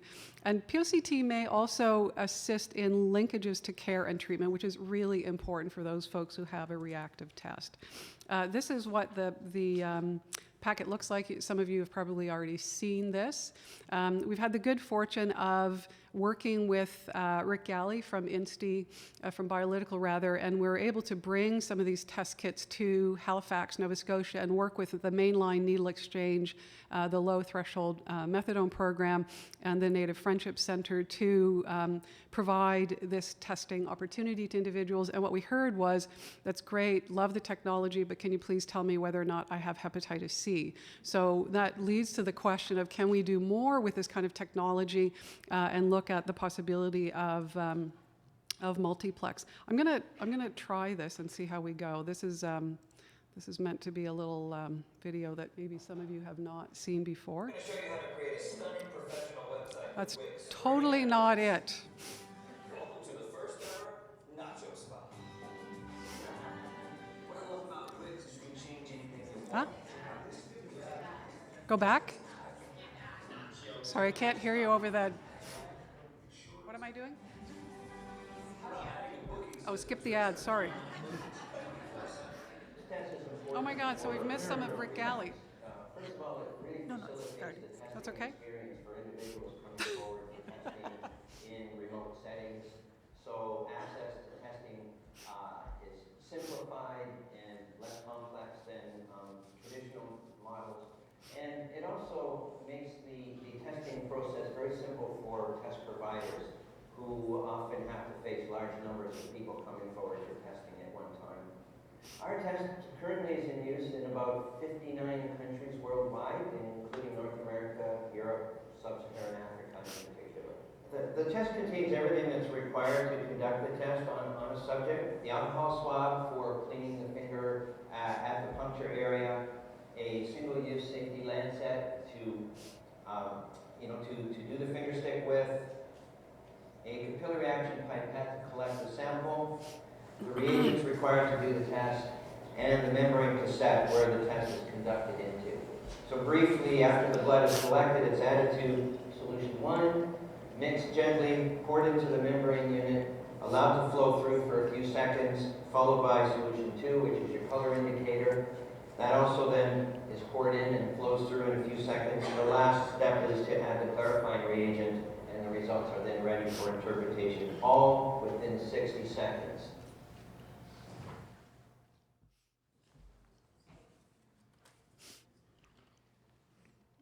Oops. So what you should note about that video is Rick Galley was doing it in a clinical setting, which I find, does anybody else find that a little ironic? Or is it just me? Okay, so it's just me then. All right, fine. So what's interesting about that is the use of INSTI in non-clinical settings has a great promise. And one of the pushbacks that we've heard is around sensitivity and specificity of the test. And so I'm just putting this slide up to give you a sense of how accurate this particular testing innovation is. And in fact, it's used with the US military, it's used all over the world in a variety of, I would argue, fairly difficult settings, right? And still has, it still has good sensitivity and specificity. Now, what I'm really interested in is this notion of multiplex testing. So I am going to talk to you about what we're doing with our HIV POCT, but I just want you to bracket off a moment in time and think about the possibilities around multiplex testing. So I'll give you an example. In Halifax, Nova Scotia, we had an outbreak among men who have sex with men around HIV and syphilis. And so what the public health folks were saying is maybe we need to do a social marketing campaign to increase awareness about the fact that syphilis is a bacterial infection, and it's, you know, is this being recorded? So I probably don't want to say the word junk, do I? So hand on junk. Anyway, so you know where I'm going with that. So it's a bacterial infection. So it doesn't mean that it has to be blood to blood to transmit, is where I'm going with that. And so even in terms of people's awareness about how chlamydia can be contracted, there was some dearth of information in circulation. So the idea was to give men who have sex with men and other folks information about syphilis. And what we found is people didn't print out the check, the requisition to go get tested for syphilis in any great number, right? So there's something in there that we still need to figure out. And I think testing innovation such as multiplex does give us some promise in terms of getting ahead of the burden of STBBIs in Canada. So my hope is that although this says made in Canada, you can see that on the top of the packet, it's not available for use in Canada and it hasn't been approved by Health Canada yet. So just something to think about in terms of actions. Okay, so back to our previously scheduled program on the Moving Beyond piloting project. Essentially what we're interested in doing here was to look at the social ecological barriers and facilitators to scaling up HIV point of care testing. You might ask why. I'll tell you one reason why is that we have lots of pilot tests but not a whole lot of sustainable projects. And so I'm from the Atlantic region. We have 4 provinces, none of which have access to this testing innovation. So again, from a health equity perspective, I'm just putting the question out there, can we do better? Can we do things differently? And I would say, yes, we can. So what we propose to do is look at those social ecological factors that create barriers or facilitators to scaling up of HIV POCT pilots. So we really wanted to know what were the number of pilot projects completed since 2005, which was the year that Health Canada approved INSTI. We wanted to look at the numbers that were scaled up and became sustainable programs in Canada. And as I said, we're not done with the data analysis, but to give you a sense of what we're trying to do, we used a participatory approach to spatial mapping. We mobilized the findings through knowledge synthesis, which is one of the things that we're doing here. And what we want to do is develop a better understanding of the current social ecological factors and use that to understand what's happening in provinces and regions, which is why we're inviting folks who are here today to come and join Francisco and I for one of the 2 focus groups this afternoon. And also one of the outcomes from this little pilot study is to develop a larger operating grant looking at issues of POCT. So looking at where are those successful examples of scaling up and how can we do that, particularly in regions that don't have good coverage. So the methods then are essentially threefold. They're interconnected and iterative. They involve collecting and analyzing data from program documents, both gray literature and academic literature. We also had data from Biolytical in relation to where the test kits were offered between 2005 and 2016. And then we're conducting a series of focus groups, workshops, and developing short reports. And Francisco will come up and talk a little bit more about the knowledge translation components of this project. And I apologize for this. We have a fresh version of this that is a little bit easier to read, but this was meant to give you kind of a snapshot of where we see the test kits in Canada. And you can see they cluster around Montreal, Toronto, and Vancouver, which isn't a big surprise. We do have a new version of this that's been retooled to be both more readable and also to give a little bit more detail in terms of outerlying areas, because one of the concerns we have is what happens in more rural and remote areas that don't have access to Montreal, Toronto, Vancouver Central. So we also looked at the distribution of test kits relative to diagnosis rate. So you can sort of see this by province and territory. Again, you can see the Atlantic region does not have test kits, so there's no line there in terms of distribution of the kits. This is a poster that we're putting together for CAR, which is basically just trying to take this complex pestle analysis. Are people familiar with pestle analysis? It's super fun. Should Google search it. Do a little pestle analysis over your lunch break.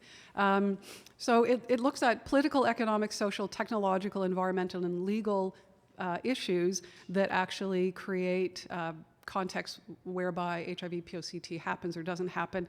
And so this is part of what we ask people in an online survey. We sent this out through Opinio, which is the platform that my university supports, and we invited people across the country to tell us what they thought were the factors that contributed to their HIV POCT. So we had 184 surveys completed or partially completed, which meant you had to go into the Opinio survey and click agree to participate in order for the questions to pop up. And some people finished all of the questions and some people did not, but we had 184 people consent to dive into the online survey. So one of the questions that we wanted to get more information about is what's the kind of setting that your HIV POCT took place, and 32% reported community settings, 30% reported clinical settings, 8% reported hospitals, 19% reported outreach settings, and the remainder were a series of other settings. And we also asked, has your program been evaluated? Because we know this is kind of a big ticket item for lots of funders, is tell us what you did with the money and was it successful? And so we actually asked this question in a couple of ways, but overall 63% reported yes, that their pilot program had been evaluated, 17% reported no, and 20% reported that they didn't know if an evaluation took place. So we asked further for more specificity on the type of evaluation, and we wanted to know about two key things that can either, in the literature, can make or break the success of an intervention. One is acceptability, so in other words, what are the perceptions among stakeholders that the project was satisfactory, so does it meet the standards of the community for acceptability? And then we also asked about feasibility. In other words, did was the project able to be carried out as planned? And you can see the numbers there. For acceptability, 69% reported yes, 6% reported no, and 25% did not know. And in terms of feasibility, we asked, specifically, did a feasibility evaluation take place? 67% reported yes, 8% said no, and the remaining 25% didn't know. And then we also asked people, at the end of the closed-ended questions, we also gave people an opportunity to add other information, open-ended text boxes, right? And so in the open-ended text boxes, we said, well, if there are other types of evaluation, what were they? And this is kind of what we heard. End of grant, impact, numbers of tests completed, unsure, linkages to care. And so my takeaway message from this is we need greater conceptual and design clarity on evaluation. So I think we all agree that evaluation in some form or other is important to determine whether or not what we thought we set out to do, we actually achieved it. I think having some sense of clarity on evaluations with respect to this particular innovation would be helpful for scaling up. We also asked about what was the target population that your POCT pilot focused on, and you can see the breakdown here. Primarily gay men or men who have sex with men, injection drug users, street-involved or homeless populations, indigenous populations, women, trans people, youth, African, Caribbean, Black communities, and other communities. So that's kind of the breakdown, which I don't think should be a big surprise to anybody. That kind of follows the flow of some of the epi-surveillance data that's out there.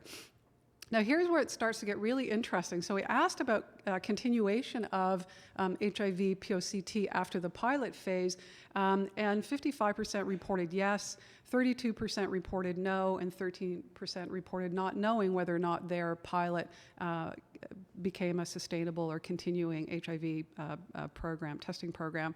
And some of the open-ended responses we got to, what were the just off the top of your head, what were sort of the key issues that you think contributed to the continuation? And we heard things such as political will, government support, strong MOH support and funding, leadership, and ongoing funding. So none of those are probably a surprise to anybody in this room.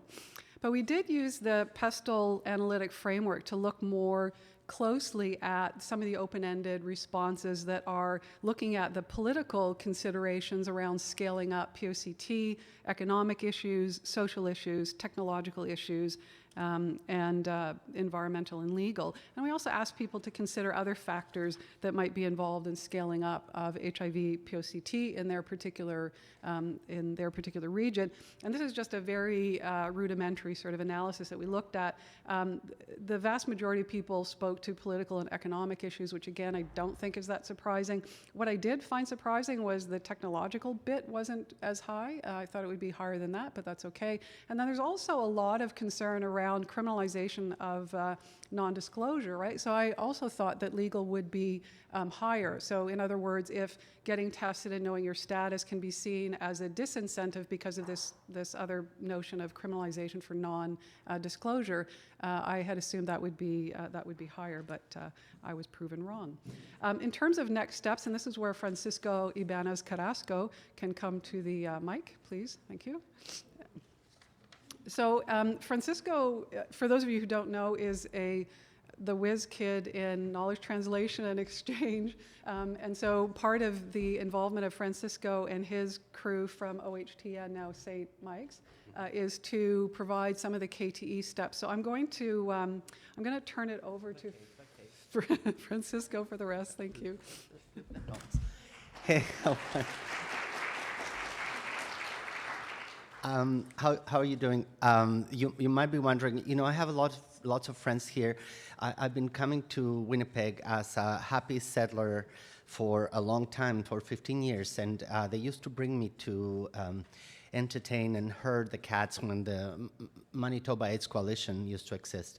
I'm that old, and so you might be wondering, here we go. You might be wondering why an old man who's lived with HIV for 33 years would be interested at all in testing, because I'm like so beyond the test, right? But I tell you why, and of course, people always, I'm aware that it's being filmed, but hey, so here's some TMI for you. Some of you might decide not to take, but I did say this in the focus group in Toronto, and it's a real reason. So I'm not only old, but I'm also a little bit of a pervert or pig or whatever you want to call it. And I happen to have a boyfriend who's 35 years old and who is HIV negative. Compute. Okay, you're there. You got there. Yep. No, I'm not a sugar daddy. I'm just, it's happened, and happens to a lot of people. And because it happens to a lot of people of all kinds of colors. My boyfriend happens to be of a different. He's not Latino like I am, and of a different color and ethno-racialized background. We want to make sure that everybody is safe and everybody's having the love life and the sexual life that they want. And this is the point of, one of the points, I know that Jackie said this much more eloquently and professionally, but this is the point, is bringing, the certainty to different kinds of people so they can be together. This is why POCT is a very important, if not the only one, kinds of test that exists. And it's kind of amazing that we're getting those kinds of results at this point in 2018. So I hope that paints a picture for you about your cousin, your neighbor who's a slut, or your manager who is a little bit against that for moral reasons and all that, right? And so put all that in context, please. And that's my mission. That's what I do. I put things in context in the streets. So one of the things that we intend to do with all this information And this is why we invite you, third time sells the book. This is why we're inviting you to the 2 focus groups this afternoon. We're gonna be there, we're gonna make it fun for you. Focus groups are not only places where we pick out of your brain, but we also provide you information, you know that thing, garbage in, garbage out?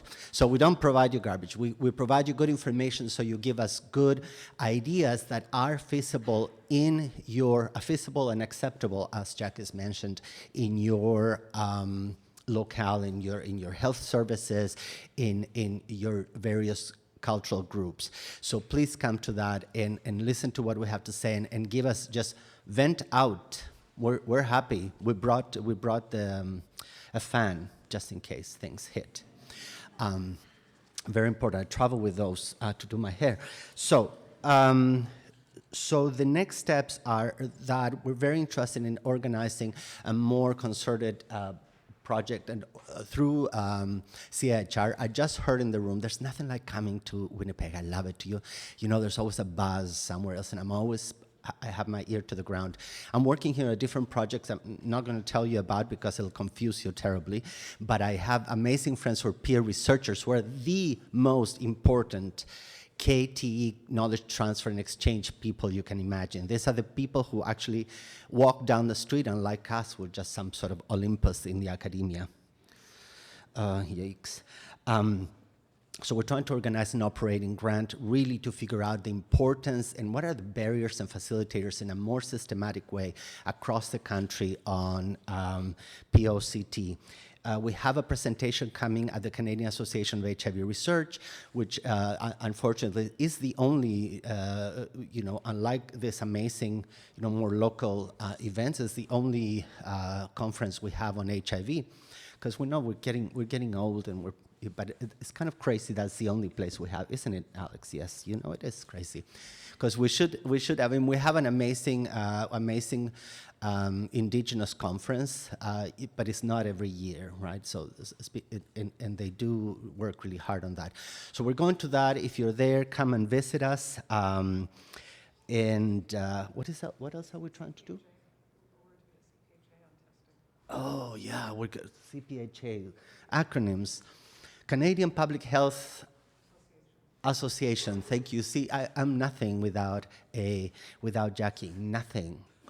And so we're going to be there. These are all important steps because one of the most important things to do, not only for you folks, for the powers that are above us or below us, is to socialize the idea. If people don't hear enough about, how program science work, although I'm not a program scientist. I'm a community-based research scientist. That's why I talk like this. But if you don't hear about these things, you don't get the idea, okay, this is something that is missing, it's something that is visible, it's something that my niece needs, it's something that my aunt should, although she's like in her 60s, but she seems to be getting it on. And why, I don't have an aunt, but I'm sure you have an aunt somewhere who's like doing drugs, the terrible cannabis, and she's having sex, and she should go to the POCT. And maybe it's not, you do. I can see, you do. We won't talk about her. But this is the reasons, these are the real reasons we need these people, to be, to have this accessible, to be welcomed in these places. So there's all that work to do, and hopefully we'll contribute to that. Anything else, Dr. Gahagan? And come to the, otherwise we're going to cry. Cry? Is that good? We'll cry. Oh, that's it. That's good. Okay, and just, Geneviève, can I just say something about the Canadian Public Health Association thing? Okay, so thank you, Francisco. You're very welcome. So we are doing another, part 2 of what we did in Halifax at the Canadian Public Health Association, which was about testing. And so we're kind of doing a refresh of that, but with new innovation. And we actually have, so the dude you saw in the video, Rick Galley. So Rick Galley is going to come and speak and talk a little bit about the sort of challenges with getting approvals for multiplex testing in Canada. So the test kits are made here, but they're used elsewhere in the world. And I think CPHA will be a great forum to sort of further that actions around testing. And the other piece is around, help me out here, Geneviève. The other one is CPHA. Right. So Public Health Agency of Canada, how could I forget, is also developing a document called Actions on STBBIs. And for those of you who were at the meeting a year ago, February, and then the more recent one, you were at that meeting. Anyway, so there's a few people in this room I know that were at that meeting. And so here's the challenge. Picture this. And this is a challenge for everybody in this room. I dare you. So Public Health Agency of Canada has shifted away from HIV as a standalone issue, let's just say, and have moved to the integration of STBBI. So that's the model.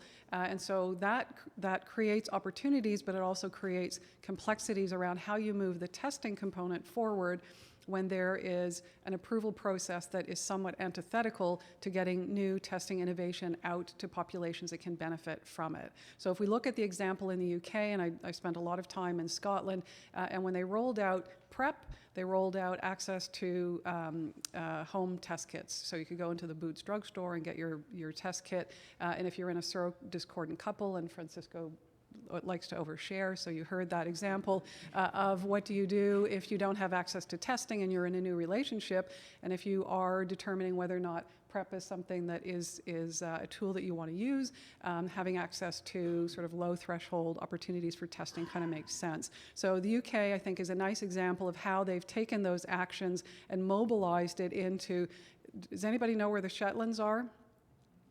Okay, so like the Shetlands are, let's just call them super remote, and even the MOHs in the Shetlands were on the phone with us while we're sitting in Glasgow saying, yes, we're all on board. We're all going to make this happen. And no one wants to read in the Scottish Times on Monday morning that people came into a clinic in the Shetlands, not to pick on the Shetlands, but just as an example, and we're told we have no access to PrEP and we have no access to point-of-care testing. So really, I think we all in this room need to be our own action figures in making this happen, and I think that creates a little bit more of an opportunity to work in partnership with the Public Health Agency of Canada, Canadian Public Health Association, and others to say, other countries have done it, and Canada, I would argue, is falling behind. And as a principle, as a sort of a health equity principle, I think testing should be made much more accessible to individuals. And I think if nothing else comes out of this discussion, I hope people will find ways of getting in touch with their local MOH, their local politicians, their local whatever, to say, if the Government of Canada has taken upon itself to hold community-based organizations, clinicians, and everybody to this integrated approach, then we need to find innovative ways of actually actioning integrated approaches to testing. Okay, and I'll just stop there. Thank you very much for your time. Oh, thank you. It's a big check. I'm going to move to floor. Yeah, you wish. Thank you very much, Jacqueline. For our next presentation, we have two presenters, Stephanie and Kim. They will speak on HIV care and treatment in Manitoba and an overview of the Manitoba HIV program. Stephanie Van Hoot is a Métis woman from Winnipeg who has practiced as a registered nurse since 2003. Since that time, she's had the opportunity to guide the work of many interdisciplinary healthcare teams in a variety of settings, both at home in North America and in sub-Saharan Africa. Currently, she is a program development officer for the Manitoba HIV program and is completing her Master's of Nursing degree with the University of Manitoba. Stephanie loves gardening, cooking, and swimming, and has 2 cats, 1 dog, and lives in Winnipeg. Kim Witges is the Director of Clinical Programs at 9 Circles Community Health Center. Kim was a public health nurse in the downtown Winnipeg for many years before returning to school to complete a Master's of Nursing that focused on administrative and leadership elements within nursing and healthcare. Kim is new to 9 Circles. In fact, I just met her today for the first time, and is keen to contribute to the ongoing work that enhances the lives of folks living with HIV in the community and provincially. Do you have a PowerPoint now? Do you have a PowerPoint?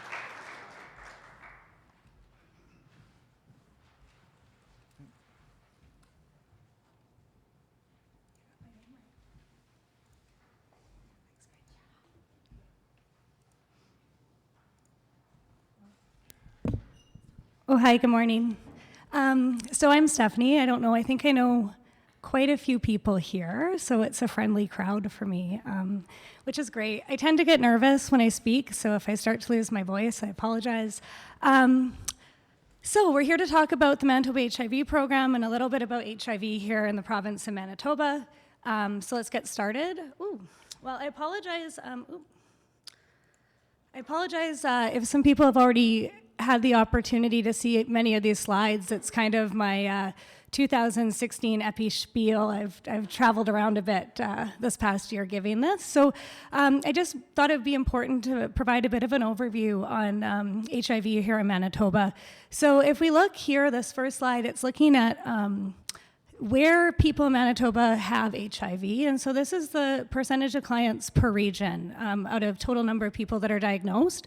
And what you can see here is that the bulk of clients are in Winnipeg, right there, with about 83%, and the rest are fairly evenly distributed throughout the province and all of the health authorities. The point of this is what? It's that HIV is everywhere in Manitoba. It's not just localized to the city of Winnipeg. This is another slide that shows the geographical distribution for clients new to care in 2016. And so what you can see here is the average age of people entering into care with the HIV program is 42 years old. And we'll talk a little bit more about why that's important in the next few slides. And also, you know, not in line with what's happening nationally, it's about 31% of all new clients are female. And so that makes Manitoba a bit unique. So if we look at just the numbers game in terms of where clients are per each region, you can see in the Northern Health region, there's about 57 people, Southern's got 41, Interlake 64, and Prairie Mountain has 54, sorry. So like I said, there's fairly even geographical distribution outside of Winnipeg. We're sitting at about 1,350, I believe, for the province right now, of the number of people living with HIV. So, it's small numbers all around, but it's important. And then let's talk about how that relates to testing. So our testing rates for the province overall are not great. In Manitoba, we're looking at about 5 to 6% of the population that receives an HIV test every year overall. That includes all people that are getting tested as part of their prenatal care plan, and so not necessarily targeted testing for those who are at risk. I'd like to just point out that the Winnipeg Health Region percentage of 8.2 is probably slightly inflated, and Prairie Mountain, Interlake Eastern, and Southern are probably slightly lower as a result of people traveling from those regions into the city of Winnipeg to get tested. This is done based on the clinic that did the test and not on the address of the people in terms of where they reside. So what does clients new to care in 2016 look like? About 70 people of the 103 that came into care into the program in 2016 were newly diagnosed here in the province. The rest either transferred on high-active antiretroviral therapy or transferred without medication. And as far as ethnicity goes, and this is probably really important for people that are interested in research and people that are interested in health programming, what you can see is that we have an overrepresentation of Indigenous people here in the province that are affected by HIV, and I'd be remiss not to mention that. Followed by our African Caribbean Black community, and then whites or Caucasians, and Asian and other. Risk exposure is interesting also in terms of Manitoba compared to what kind of goes on nationally. So what you'll see here is about 33% of people think that they contracted HIV through heterosexual sex here in Manitoba, with an additional 23% having probably had contact via heterosexual sex elsewhere in a country where HIV is endemic. But that's interesting because what you're seeing in other parts of the country are the MSM community and people who inject drugs being far more affected than what we are seeing in the province here. So when we're looking at prevention programming, as well as how we structure care and treatment services, that's important information to take into account. I'm going to pass this off to Kim right now, who's going to talk a bit about the Manitoba HIV program and how we're structured, and if once you get diagnosed, what that kind of pathway into care looks like. So, Kim? Thank you. Hi. Hello, everyone. Okay, so we'll talk a little bit about the Manitoba HIV program. So who we are. So the Manitoba HIV program was established in 2007, and it was really a partnership between 9 Circles and Health Science Centre. And it wasn't until about 2016 when 7th Street Health Access Centre in Brandon came on board. So right now our program has 3 sites. The overarching goal of the program is really to ensure that people living with HIV have access to the same standard of care and treatment, regardless of where you live in the province. Within that goal, that overarching goal, you may be familiar with the tagline, find, link, and retain. And what that really means is we also want to encourage testing, we want to ensure that we're linking people to services, and we want to help support them to continue living full and long lives. So what does that mean, and how do individuals get connected to care? Well, first we need to get individuals tested. We need to increase our testing awareness and the importance of testing. But once an individual is diagnosed with HIV, then the service provider is linked to what we call the Manitoba HIV referral program line. The referral program line is housed at 9 Circles. It's checked daily, twice. And so usually there's a return call within less than 48 hours. The voicemail on the Manitoba referral line will also prompt the service provider to check out the 9 Circles website, where they can download the Manitoba HIV referral form. They can start that process immediately. The referral form is then faxed back to 9 Circles, where it's then looked at, and we start to think about, through that clinician's lens, where's the best site for care for this individual. So how that is determined really is through the centralized referral system. So we use a centralized referral system because, for a few reasons, there's advantages that we can ensure that there's minimizes the risk of losing somebody to care. It also allows the sites to work together to develop a larger capacity to be able to support people and share resources among them. And additionally, there's a lot of similarities between the 3 sites, but there's also a lot of differences between the 3 sites. And that helps us have a broader view to be able to make sure that we're linking people with the most appropriate care. So how are the sites similar and how are they different? Well, we all use an integrated model. And what that really means is that all 3 sites are staffed with practitioners that have expertise in HIV care and treatment. So those practitioners include social workers, doctors, nurses, and often pharmacists.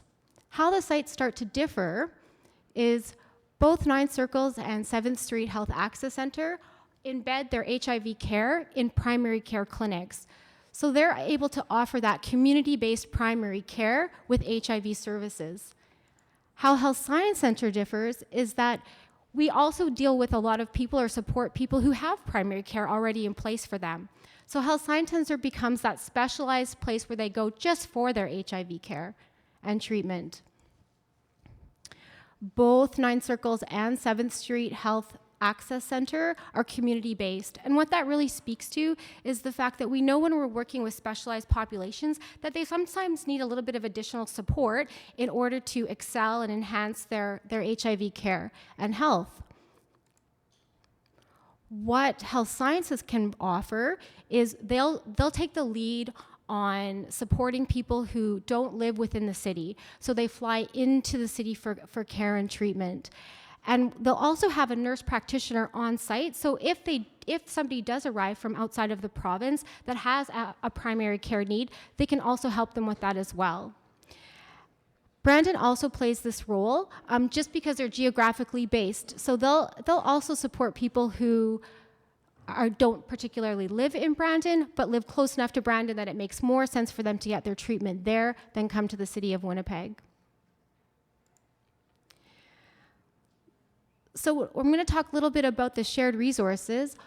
The Manitoba HIV program will share resources. We have infectious disease specialists, we have HIV, obstetrics, and gynae care available. We have pharmacists at all 3 sites that are specialized in HIV medications. We have an occupational health therapist. We have a shared dietitian. We have outreach workers that are shared. We have a food bank that we can share. We also have health promotion and education material. We have Indigenous support, as well as access to clinical trials. So what does this really look like for somebody who is getting care? So we'll talk a little bit about an integrated care model and what it looks like in a community health center. So as I said before, we have primary care and the HIV care embedded with each other. And so what that means at intake for an individual is that they'll have the opportunity to meet with a social worker, the nurse, the physician, as well as the pharmacist if that's what's required. And it's really an opportunity to gain some information and to gather health information, but more importantly, it's an opportunity for the client to be able to talk about what their care plan should look like, what their goals and expectations are. And from there, we have the ability to start to individualize those care plans and piece together what makes sense for that particular person. So that could mean engaging with the occupational therapist. It could mean if there's food securities, linking them to the food bank. It also could mean that they would like some cultural support throughout their journey. And it could simply be actually just making sure that we can develop some consistency to their appointments, which means linking them to outreach. For Health Science Center and the Infectious Disease Clinic, they don't have that primary care piece, but they still have the opportunity to meet with the physician and the nurse and the pharmacist to start that. Their integrated model may look a bit different, but even through this journey, they may have questions around food choices, and we have the ability to link them with the dietitian to talk about some of that. Or, as I said before, sometimes things come up that are unexpected, and we can access the nurse practitioner. So although health sciences takes the lead on really supporting people who come from outside the city into the province for their HIV care and treatment, what I wanted to show with this slide is that we all play a role in it, that we have the ability to have some structure, but also the ability to have some fluidity to move in between. And we do things that make sense for the client as they unfold.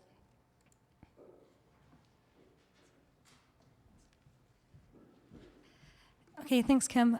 So this is kind of where I like to sit professionally, is looking at outcome measures, looking at numbers. We're not quite where we're going to be heading, but we do have some metrics that we use to evaluate the program and to do some planning. So the first one I want to talk about, and I kind of touched on it earlier when we looked at where testing was happening, is this concept of late presentation to care that's happening in Manitoba right now. Part of the Manitoba HIV program mandate beyond care and treatment is actually to help put some sustainable supports where people are at into testing, and as well as linkage to the program. And so what we're looking at here in this slide is, if we're looking at a CD4 count, and for those who aren't familiar, CD4 count, a low CD4 count means the lower the count, kind of the more immunocompromised you are, the more opportunity that you have to present sick with HIV or with AIDS, depending on where you're sitting at here. So what we're finding in 2016, for example, is that over half of the people presented with a CD4 count that was less than 350, which means that people were already immunocompromised when they entered the program. Half the people were maybe already experiencing some effects to their health that prompted them to get tested, and they weren't testing kind of up front, as opposed, I'll just keep going.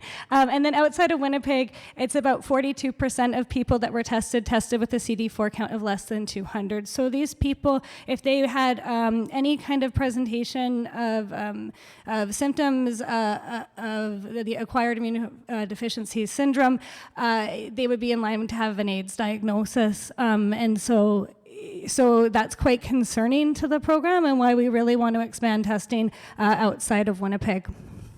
The good news, and if we were being optimistic, is since 2008, since the program's inception, the percentage of clients with CD4 counts less than 200 is trending in the right direction. And so we hope with greater access to testing and greater kind of promotion of prevention activities, we'll continue to see this number go down. The annual audit. So from 2008 to 2016, we like to take a look at all clients that enter into care with the program. And so this is just giving you some basic demographic information that we kind of went over in the first slide. And so this is just to look at where we are kind of flat overall, which is with our heterosexual exposure, as well as our Indigenous population remains overrepresented.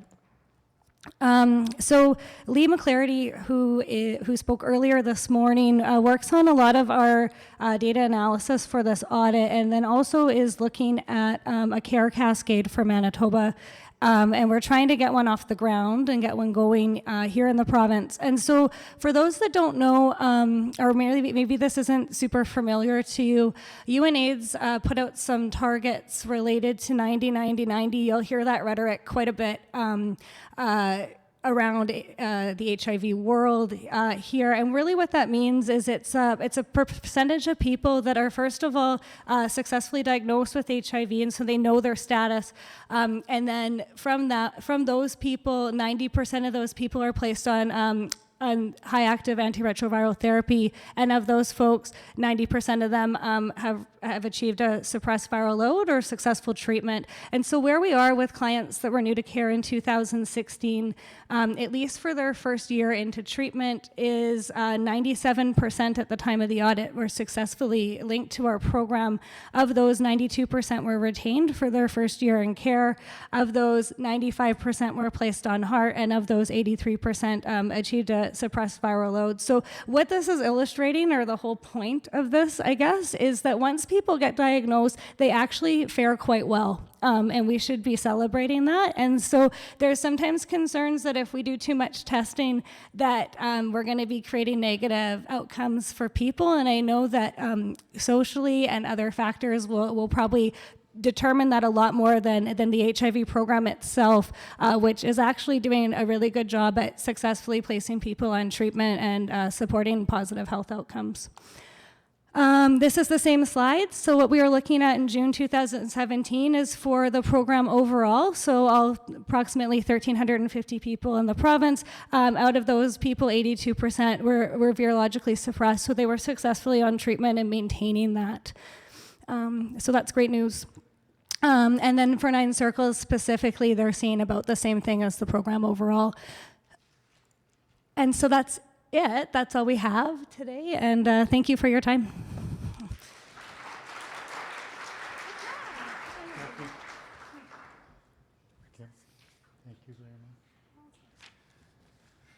Thank you very much. At this time, I'd like to thank all the presenters for their great presentations this morning. And now it's time for you guys to do a little bit of work. So on your tables, you'll see that there's a sheet of paper, and it's called Thinking About What You Heard. And there's some questions on there. And just amongst yourselves at the tables, let's take about 10 minutes, and we'll discuss those questions. Put your answers on the sticky notes that are on the tables, and then you can take them up. If you look at the back of the room there, there's 2 papers on where the posters are, and you can put the sticky notes up on those. So we'll give you about 10 minutes to do that, and then we'll come back.